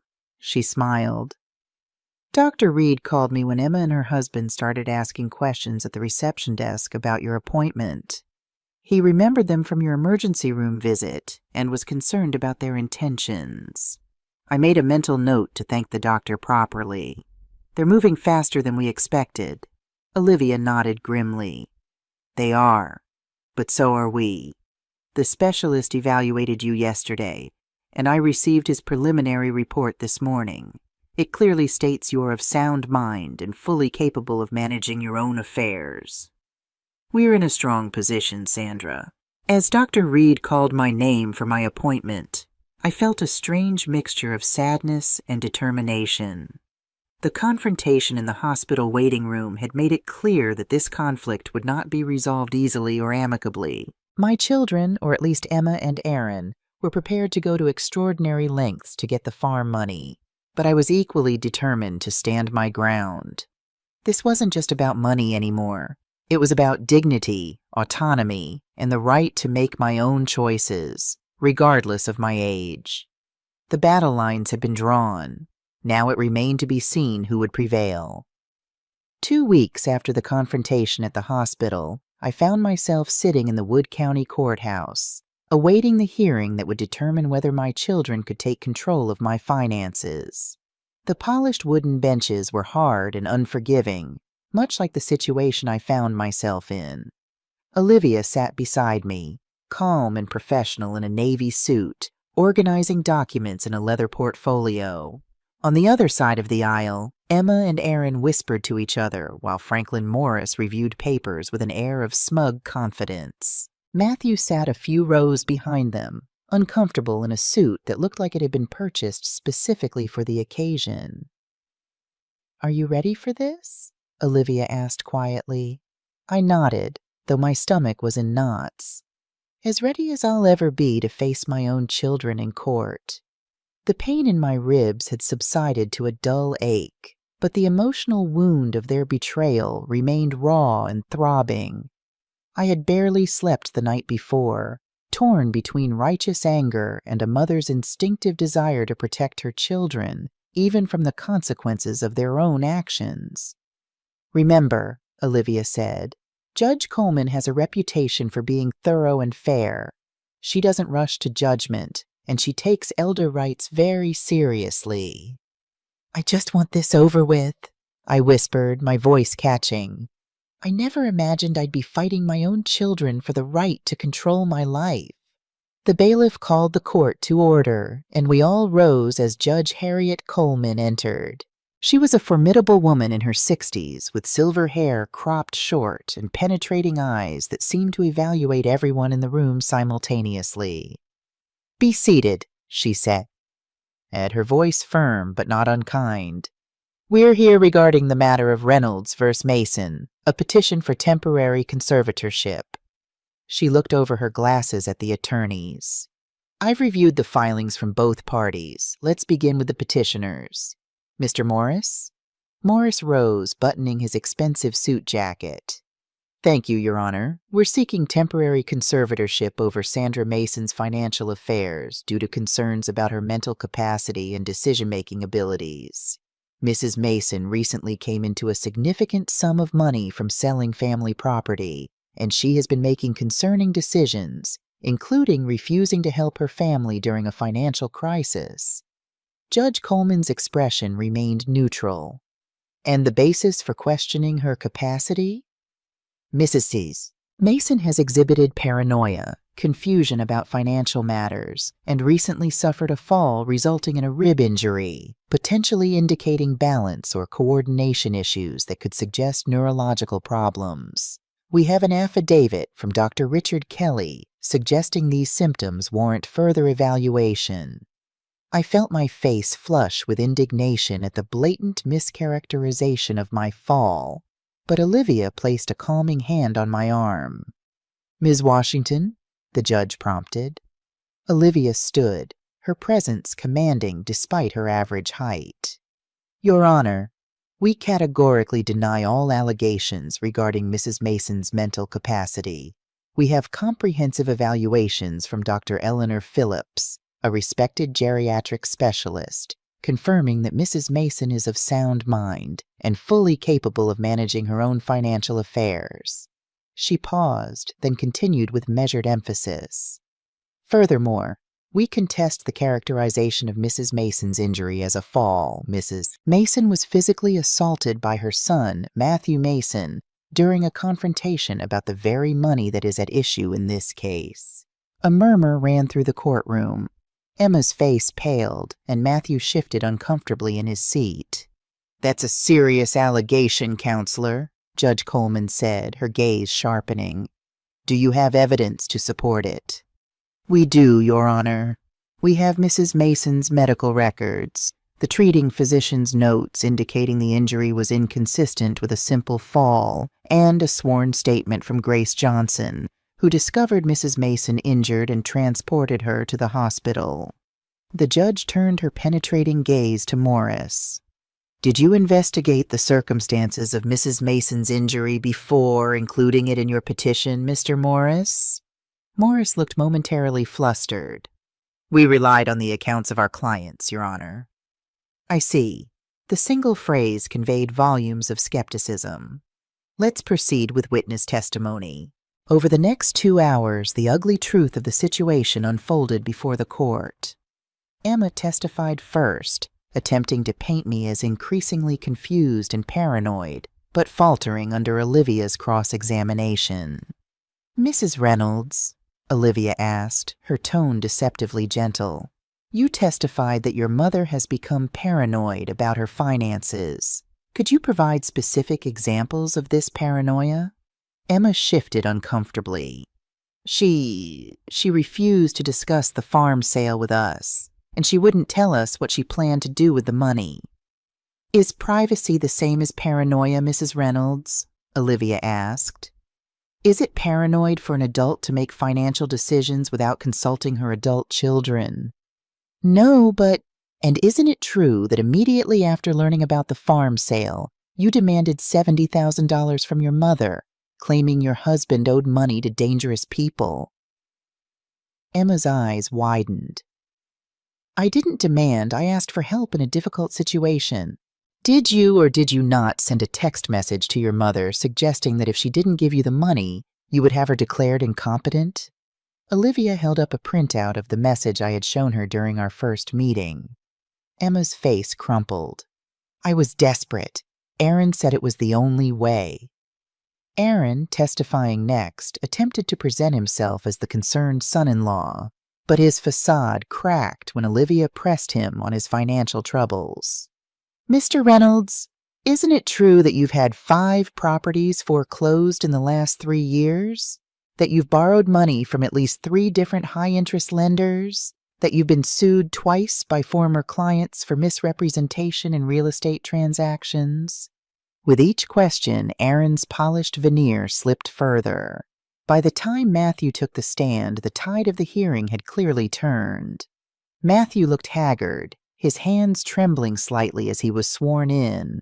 Unlike Emma and Aaron, he made no attempt to maintain the fiction that this was about my well-being. "Yes, I pushed my mother," he admitted, his voice barely audible. "I was drunk and desperate. I owe money to some very dangerous people because of my gambling. I thought if she would just help us out, everything would be okay." He looked directly at me for the first time. "I never meant to hurt you, Mom. I swear. I lost control." His raw honesty, however belated, pierced my heart. I saw in his face the little boy who had once run to me with skinned knees and broken toys, trusting me to fix everything. But I couldn't fix this for him. He needed to face the consequences of his actions if he was ever going to change.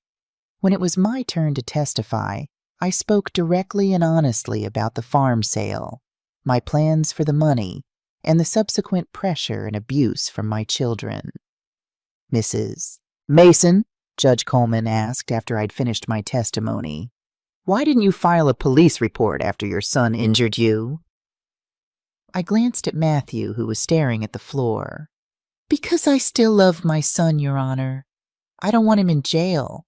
I want him to get help for his gambling and drinking problems. But I also won't let him or my daughter bully me or take control of my finances.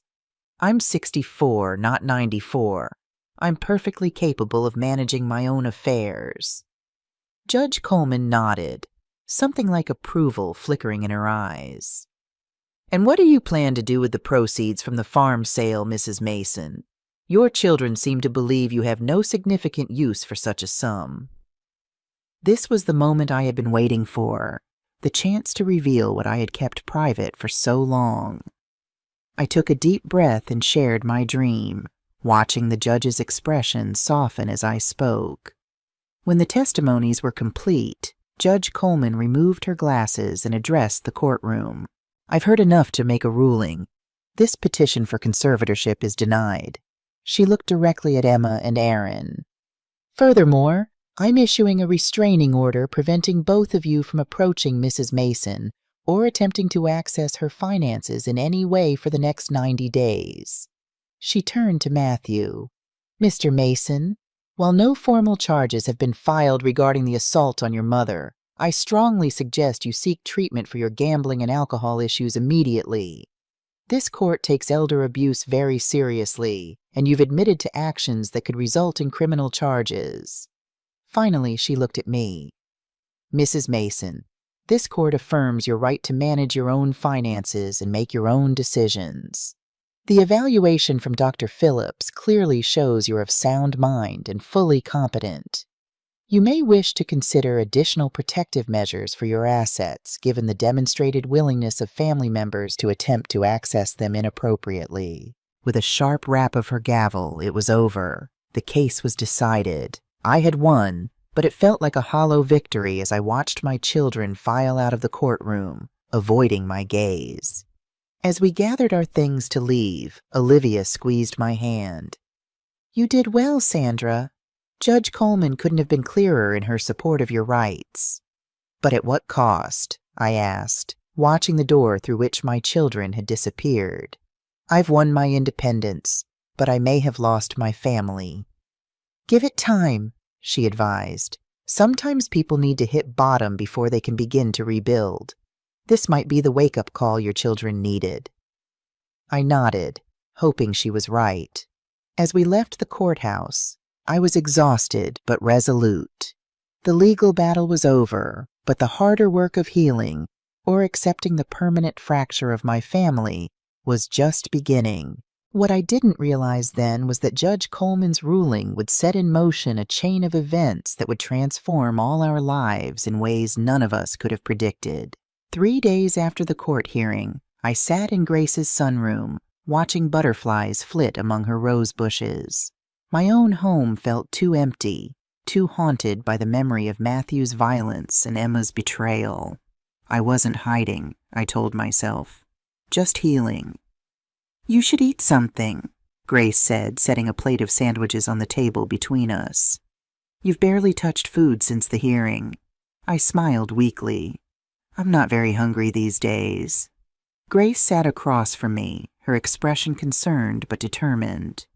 Sandra Mason, I've known you for 40 years and I've never seen you give up on anything. Don't start now. I'm not giving up, I protested. I'm just processing. Well, process with a sandwich in your hand, she insisted, pushing the plate closer. You need your strength for whatever comes next. I obediently took a sandwich, more to appease her than from any real appetite. Have you heard anything? I asked, the question that had been burning in me for days. Grace knew exactly what I meant. Since the hearing, there had been complete silence from both my children. No calls, no texts, no attempts at contact of any kind. The restraining order prevented them from approaching me directly, but nothing stopped them from calling or writing if they'd wanted to. Nothing yet, she said gently. But it's only been a few days. They're probably still processing, too. I nodded, trying to ignore the ache in my chest that had nothing to do with my healing ribs. The sandwich tasted like cardboard in my mouth, but I forced myself to take another bite for Grace's sake. I've been thinking about what you revealed in court. Grace said after a moment. About your plans for the money. Why didn't you tell me sooner? I thought we shared everything. I set down the sandwich, guilt washing over me. Grace had been my rock through this entire ordeal, and I had kept such an important part of myself hidden even from her. I'm sorry, I said sincerely. At first it felt too personal, too raw to share. And then, once everything started happening with Emma and Matthew, I was afraid that talking about it would somehow jinx it, like if I spoke my dream aloud it might vanish. Grace reached across the table and squeezed my hand. I understand. And what you're planning? It's beautiful, Sandra. Truly beautiful. Linda would be so proud. The mention of my sister's name brought tears to my eyes. Linda, 5 years younger than me, had been the bright spirit of our family, always laughing, always dreaming big. Until the cancer came and took everything. Her energy, her savings, and finally her life. She suffered so much, I said softly. Not just from the disease, but from the financial strain. Having to sell her house, her car, even our mother's jewelry to pay for treatments that weren't covered by insurance.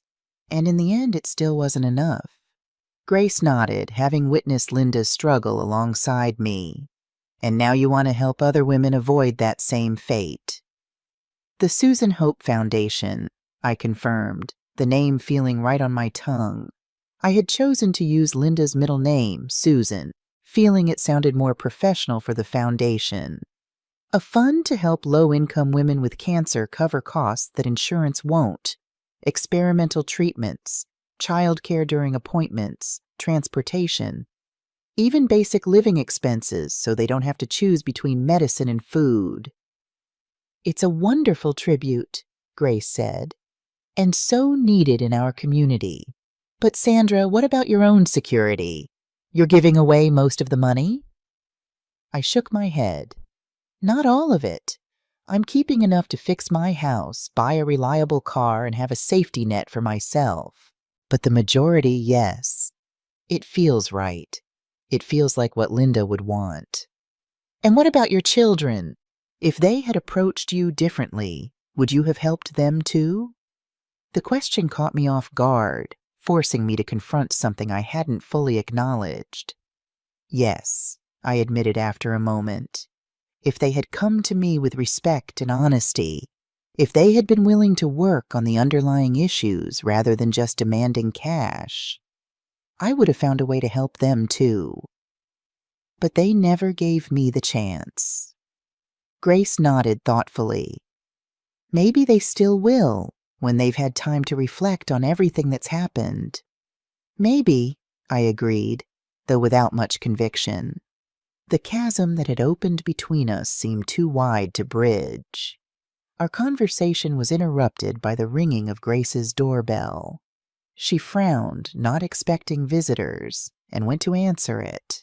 A moment later, she returned with Olivia Washington, whose serious expression immediately put me on alert. "What's happened?" I asked, setting down my half-eaten sandwich. "Is it the children? Has something else gone wrong?" Olivia sat in the chair Grace offered, placing her briefcase on the table. "I have news, but it's not necessarily bad. I've been in communication with the district attorney's office regarding Matthew's assault on you." My heart sank. "I told you I didn't want to press charges." "I know," Olivia said gently, "and I've respected that. But the DA has decided to move forward anyway, based on the medical evidence and Matthew's own admission in court.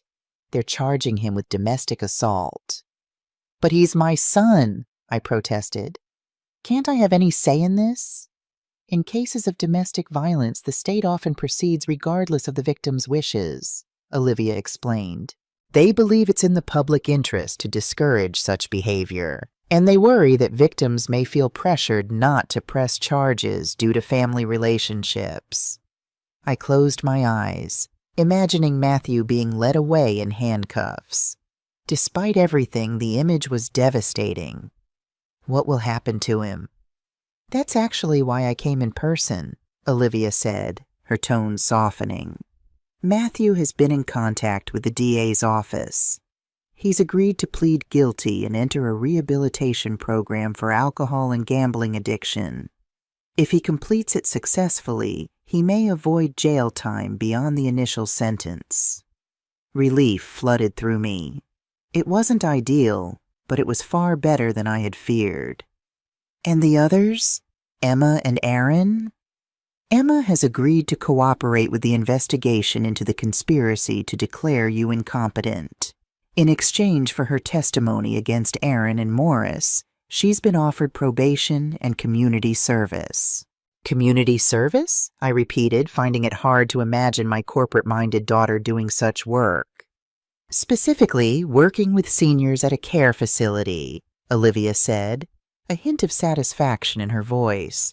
The judge thought it would be educational for her. Despite everything, I felt a flicker of amusement at the judge's poetic justice. Then another thought struck me. What about Aaron and that lawyer, Morris?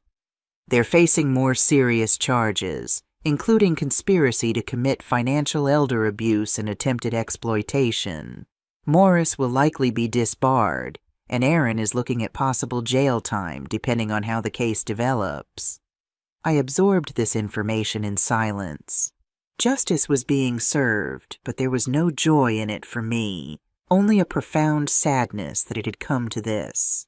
My family had been shattered, perhaps beyond repair. There's one more thing, Olivia said, reaching into her briefcase. This came to my office for you. It's from Matthew. She handed me a sealed envelope. My name was written on it in Matthew's familiar scrawl, the handwriting I had once helped him practice at our kitchen table when he was struggling in 2nd grade. With trembling fingers, I opened it and began to read. Mom, I don't know if you'll even read this, and I wouldn't blame you if you threw it away without opening it. What I did to you was unforgivable. There's no excuse for putting my hands on you in anger, for hurting you physically and emotionally after all you've done for me my entire life. I'm writing to tell you that I've entered a residential treatment program for alcoholism and gambling addiction. It's a 6-month program, and I've already been here 2 weeks. For the first time in years, my head is starting to clear, and I'm beginning to see the damage I've done to my life, to my relationships, and especially to you. I don't expect forgiveness. I don't deserve it. But I want you to know that I'm trying to change, to become someone better, someone more like the son you raised me to be before I lost my way. The prosecutor says I'll likely serve a year in jail after completing treatment. I'm prepared to accept that consequence. It's fair, and maybe it's what I need to truly understand the seriousness of what I've done. I hope someday, when I've proven through actions rather than just words that I've changed, we might be able to have some kind of relationship again. But that will be entirely your choice, and I'll respect whatever you decide. With deepest regret and love, Matthew. I read the letter twice, tears blurring my vision. It wasn't a magical fix to all that had happened, but it was a start, a recognition of wrongdoing, and a commitment to change. Matthew is in treatment? I asked Olivia, needing confirmation that the letter was genuine. She nodded. Entered voluntarily 2 weeks ago. The prosecutor confirmed it. It's a respected program with a good success rate, if he's truly committed. I folded the letter carefully, tucking it into my pocket. Thank you for bringing this to me. After Olivia left, Grace and I sat in silence for a long time, watching the sunlight shift across the garden as afternoon turned toward evening. The weight on my chest felt slightly lighter, though the path forward remained unclear. What will you do now? Grace finally asked. I took a deep breath, feeling a new resolve forming within me. I'm going to do exactly what I planned to do before all this started. I'm going to fix my house, buy a decent car, and establish the Susan Hope Foundation. My children need to find their own paths right now, and so do I. Grace smiled, the pride in her eyes warming me. Linda would be so proud of you, Sandra, and so am I. The next morning, I called Olivia and asked her to begin the paperwork for establishing the foundation. It was time to transform my sister's suffering into something meaningful, something that might spare other women the impossible choices she had faced in her final years. As I hung up the phone, I felt Linda's presence more strongly than I had in years, as if she were standing just behind me, her hand on my shoulder in silent approval. The road ahead would not be easy, but for the first time in weeks, I was looking forward rather than back. 3 months passed in a whirlwind of activity. With Olivia's help, I established the Susan Hope Foundation as a legitimate nonprofit organization. I hired a small staff, a director with experience in healthcare advocacy, an office manager, and a part-time grant writer, and secured office space in a modest building downtown. My house underwent a transformation as well. The leaky roof was replaced, the bathroom modernized, and the kitchen updated with appliances that actually worked reliably. I purchased a 3-year-old Toyota pickup truck, nothing fancy but dependable enough to give me the independence I'd been lacking for years. Through it all, I heard nothing from Emma. Matthew wrote occasionally from his treatment center, his letters thoughtful and free of expectations. I responded with brief but kind notes, encouraging his recovery while maintaining the emotional distance I still needed. It was a crisp autumn afternoon when Grace and I were sitting on my newly repaired porch, planning the official launch event for the foundation, when a car I didn't recognize pulled into my driveway. The restraining order against Emma had expired a few weeks earlier, but she had made no attempt to contact me. Until now. I recognized her immediately as she stepped out of a modest sedan, not the luxury SUV she had driven before. She looked thinner, her designer clothes replaced by simple jeans and a sweater, her hair pulled back in a practical ponytail instead of the elaborate styles she had favored. Grace squeezed my hand. "Do you want me to stay?" I considered for a moment, then shook my head. "I think this is something I need to handle alone. But don't go far." Grace nodded understandingly and slipped inside, giving Emma a cool nod as they passed each other. Emma approached the porch slowly, her steps hesitant. Up close, I could see dark circles under her eyes and a weariness that hadn't been there before. "Mom," she said softly, stopping at the bottom of the steps. "I know I have no right to be here, but I needed to see you before I start my community service next week." I gestured to the chair beside me. "You can sit if you want to talk." She climbed the steps cautiously, as if afraid I might change my mind, and perched on the edge of the chair, maintaining a respectful distance. "What do you want, Emma?"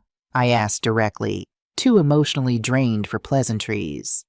She looked down at her hands, which were no longer perfectly manicured. "I want to ask for your forgiveness, Mom.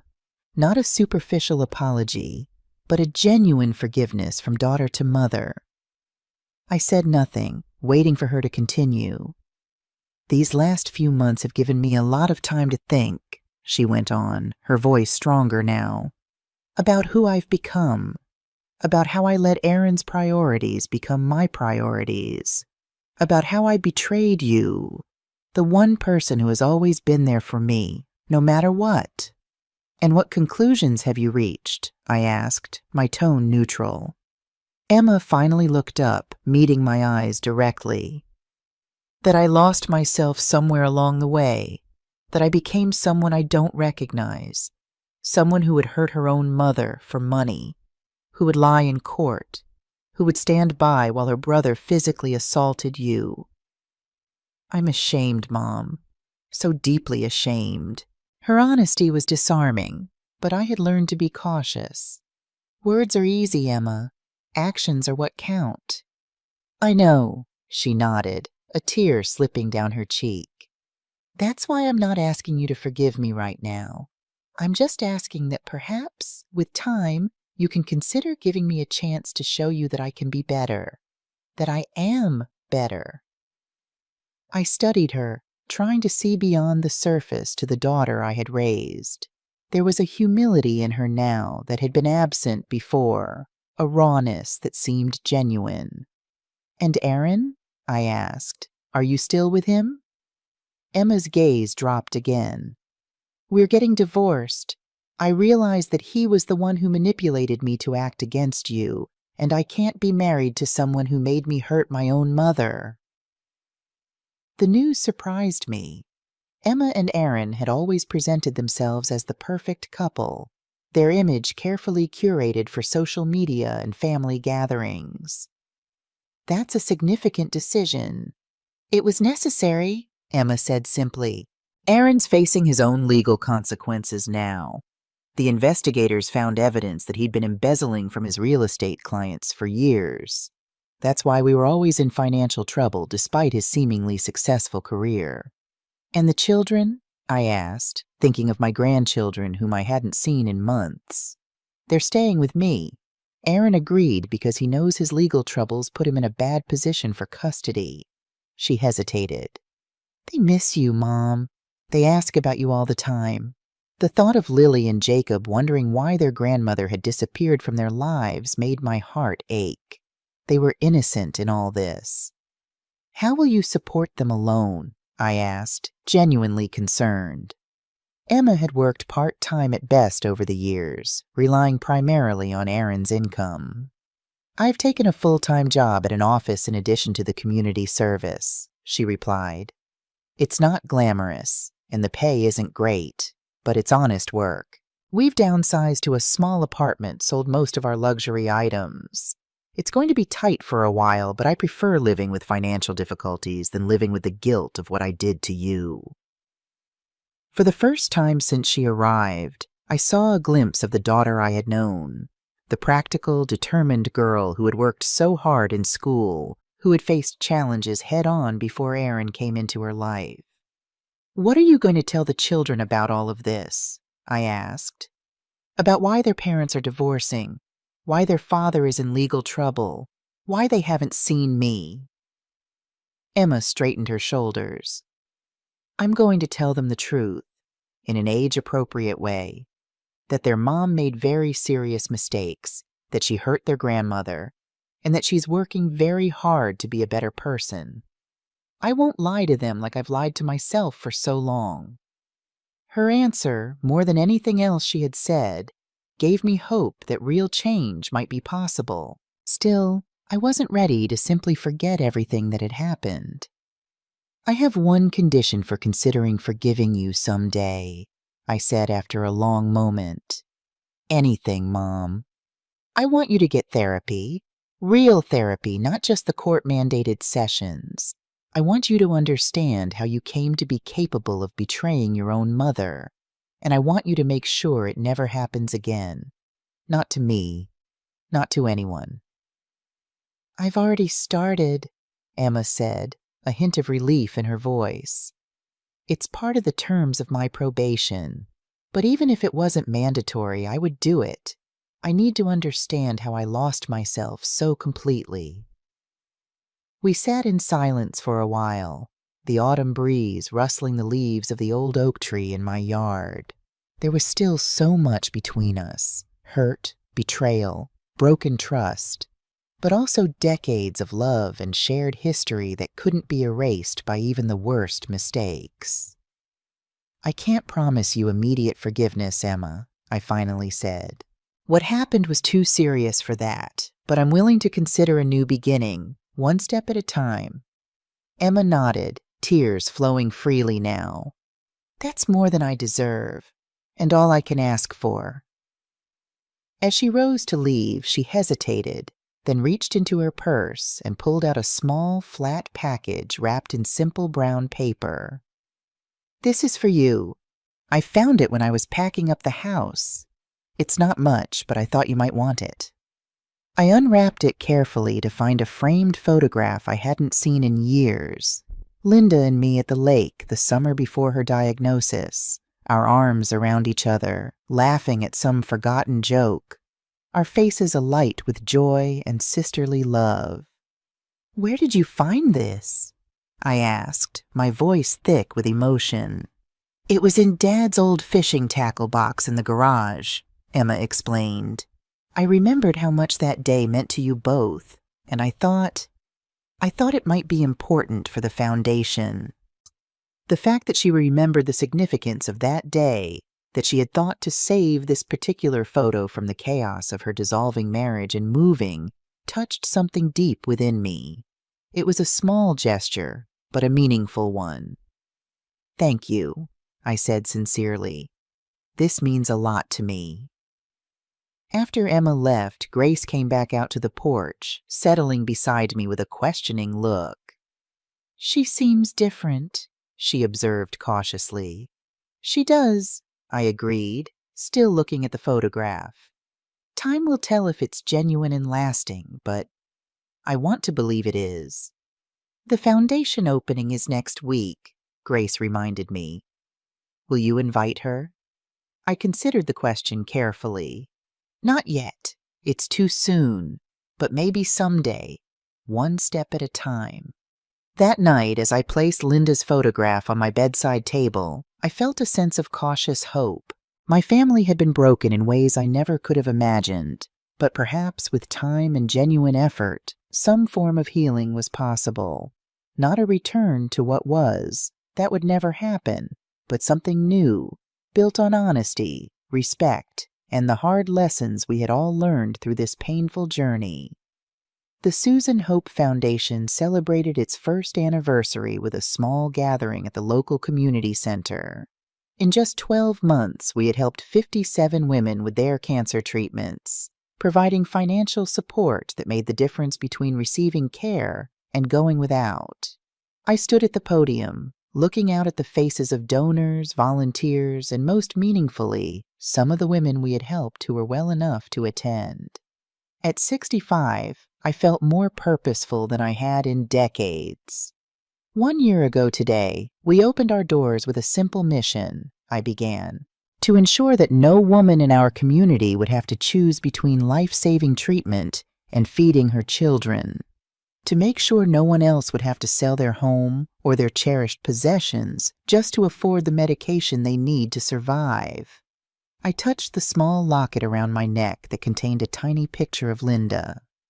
My sister Susan didn't live to see this day, but her spirit is in everything we do, in every woman we help, in every family that gets to keep their mother, sister, or daughter a little longer because of the care they can now afford. As I continued my speech, I noticed a figure slip quietly into the back of the room. Matthew, looking healthier than I had seen him in years, stood against the wall, his expression a mixture of pride and hesitation. He had been released from jail 2 months earlier, after serving his sentence and completing his rehabilitation program. Our relationship was still healing, still fragile, but he had maintained his sobriety and was working as a volunteer at a local shelter for recovering addicts. Every Sunday he came to my house for dinner, a tradition we had established upon his release. Our conversations were sometimes awkward, sometimes emotional, but always honest in a way they hadn't been for years. To my surprise, Emma was there too, sitting in the last row with Jacob and Lily beside her. She had completed her community service 3 months ago, but had continued volunteering at the senior center on her own time, having discovered an unexpected affinity for the work. She had kept her promise to attend therapy, and slowly, tentatively, we were rebuilding our relationship. She brought the children for occasional visits, supervised at first, then more relaxed as trust gradually returned. It wasn't perfect. There were still moments of tension, still memories that couldn't be erased, but it was progress. After the ceremony, as people mingled and enjoyed refreshments, Matthew approached me cautiously. "Great speech, Mom," he said, his voice sincere. "What you've built here, it's amazing." "Thank you," I replied, still getting used to this new, more thoughtful version of my son. "I'm glad you could come." He nodded, glancing around at the photos of women the foundation had helped that lined the walls. Linda would be proud.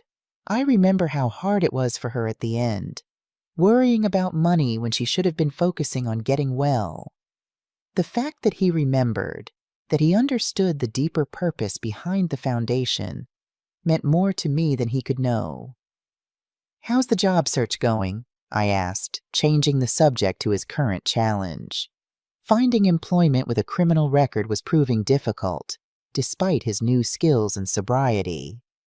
"Actually, I wanted to talk to you about that," he said, a hint of his old enthusiasm breaking through. "I had an idea. The foundation helps women with the financial side of cancer treatment, but there are other needs too. Transportation to appointments, household maintenance, things like that." I nodded, intrigued. "Go on." "What if we started a volunteer program, recovering addicts helping cancer patients? It would give people like me meaningful work while providing practical support to the women you're helping financially." His eyes lit up as he explained his vision.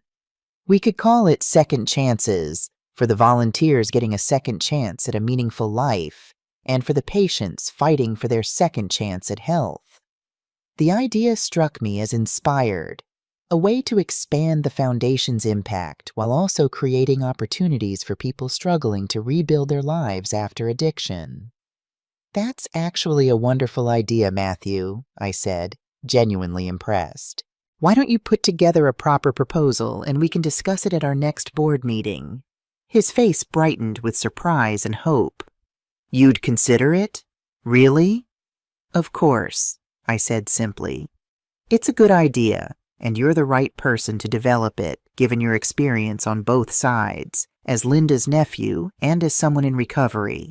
As Matthew moved away to greet Grace, Emma approached with the children. Lily immediately ran to hug me, while Jacob, now 9 and more reserved, offered a shy smile. "The foundation is doing amazing work, Mom," Emma said, her gaze taking in the crowded room. "I read about that woman you helped last month, the single mother with 3 kids who needed the experimental treatment her insurance wouldn't cover." "Maria," I nodded, remembering the young woman's grateful tears when we had told her we could help. "She's responding well to the treatment. The doctors are optimistic." Emma smiled, a genuine smile without the calculation or hidden agendas that had often characterized our interactions in the past. "I'm proud of you, Mom. What you've created here, the lives you're changing. It's incredible." Her words touched me deeply. After everything we had been through, hearing my daughter express genuine pride in my accomplishments felt like a healing balm on old wounds. "Thank you, Emma. That means a lot to me." As the event wound down and guests began to leave, I found myself standing between my 2 children, both flawed, both still working to redeem themselves, but both genuinely trying to be better people than they had been a year ago. The fractures in our family would always be there, thin lines of scar tissue marking where we had broken and mended. But perhaps those very scars made us stronger in certain ways, more aware of our capacity for both harm and healing, more conscious of the effort required to maintain healthy relationships. As I locked up the community center after the last guest had left, Grace linked her arm through mine. "Well, Sandra Mason," she said with a smile, "when I look at where you were a year ago and where you are now, I'd say you've done more than just survive. You've triumphed." I thought about the foundation's success, about my cautiously healing relationship with my children, about the peaceful satisfaction I felt each morning when I woke in my repaired home and planned my day. "Not triumph," I corrected gently. "Growth. I'm still learning, still finding my way. We all are." Grace nodded, understanding as always. "Then here's to growth, and to whatever comes next on this journey of yours." Whatever came next, I knew I would face it with the strength and dignity I had discovered within myself during the darkest chapter of my life. And that, perhaps, was the most valuable asset of all. The late afternoon sunlight filtered through my kitchen window as I prepared Sunday dinner. Matthew would arrive soon, and Emma was bringing the children later for dessert, our new tradition slowly building bridges between all of us. As I chopped vegetables for the salad, I reflected on everything that had happened since that fateful day when James Wilson had appeared on my porch with his offer to buy the farm. In just 18 months, my life had transformed completely. Not just my financial circumstances, but my sense of purpose, my relationships, even my understanding of myself. The Susan Hope Foundation was thriving, having helped over 70 women in its first year. We had recently received a sizable grant that would allow us to expand our services to neighboring counties. Matthew's Second Chances program had launched 2 months ago and was already making a difference, both for the cancer patients receiving assistance and for the recovering addicts finding purpose through service. Emma had been promoted at her job and was taking night classes to earn an accounting degree. The children were adjusting well to their new, simpler life, perhaps even benefiting from having a mother who was more present and authentic than she had been during her marriage to Aaron.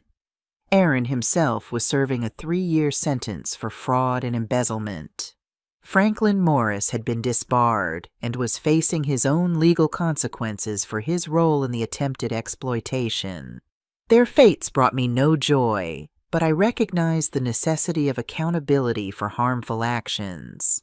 As I set the table, I thought about the lessons this journey had taught me, lessons I hoped to pass on to my grandchildren as they grew.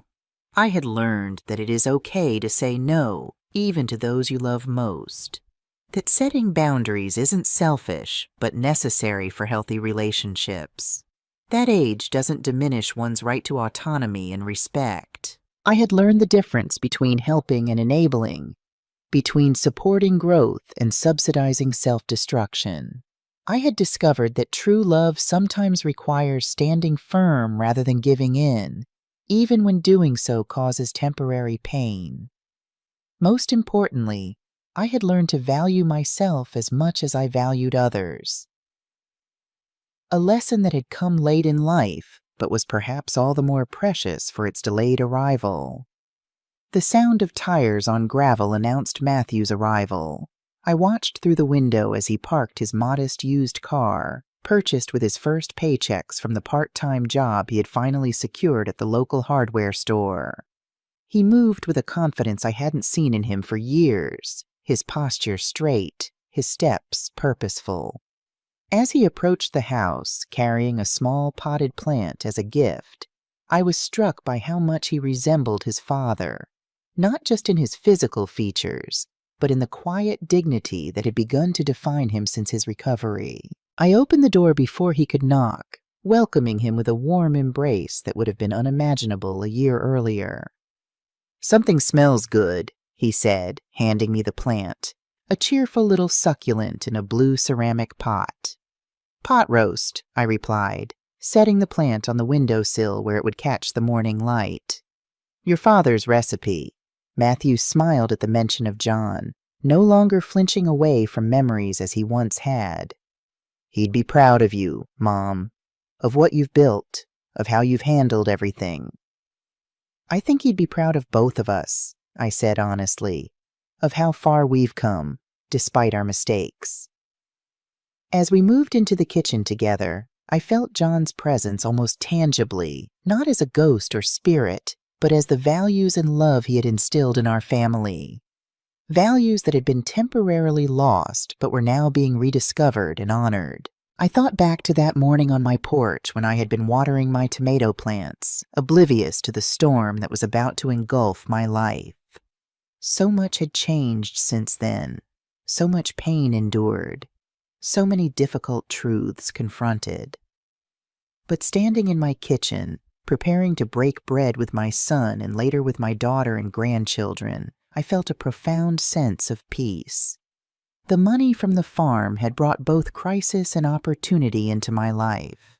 It had exposed the worst in my children, but ultimately helped catalyze their growth into better versions of themselves. And it had allowed me to create something meaningful from my sister's suffering. A legacy that would outlive me, helping countless women face cancer with dignity and proper care. As Matthew set the table with the careful precision of someone for whom ordinary tasks now held mindful significance, I silently thanked John for the strength he had helped me discover within myself. The strength to stand firm when it would have been easier to give in, the strength to forgive without forgetting, the strength to rebuild what had been broken. "Mom," Matthew's voice drew me from my thoughts. "Are you okay? You looked far away for a moment." I smiled, returning fully to the present moment with its simple joys and ongoing challenges. "I'm fine. Just thinking about journeys, how rarely they take us where we expect to go, but often exactly where we need to be." Matthew nodded, a new wisdom in his eyes that had been hard-earned through his own struggles. "I never thought I'd say this, but I'm grateful for the journey, even the hardest parts. Without hitting bottom, I might never have found my way back to myself, to what really matters." As we sat down to our meal, I felt a quiet satisfaction settle over me. "My name is Sandra Mason. I am 65 years old, and I finally learned to value myself as much as I always valued others." The future remained unwritten, with challenges yet to face and growth yet to achieve. But whatever came next, I would meet it with the knowledge that I was stronger than I had ever known, not despite my age, but because of the wisdom and resilience those years had given me. Some might call it a happy ending, but I preferred to think of it as a meaningful continuation of life, of love, of learning to navigate the complex territory of family with greater awareness and compassion. After all, the greatest asset I possessed was not the money from the farm or even the foundation it had created, but the hard-won understanding that true wealth lies in self-respect, purpose, and the courage to stand firmly in one's own truth, come what may.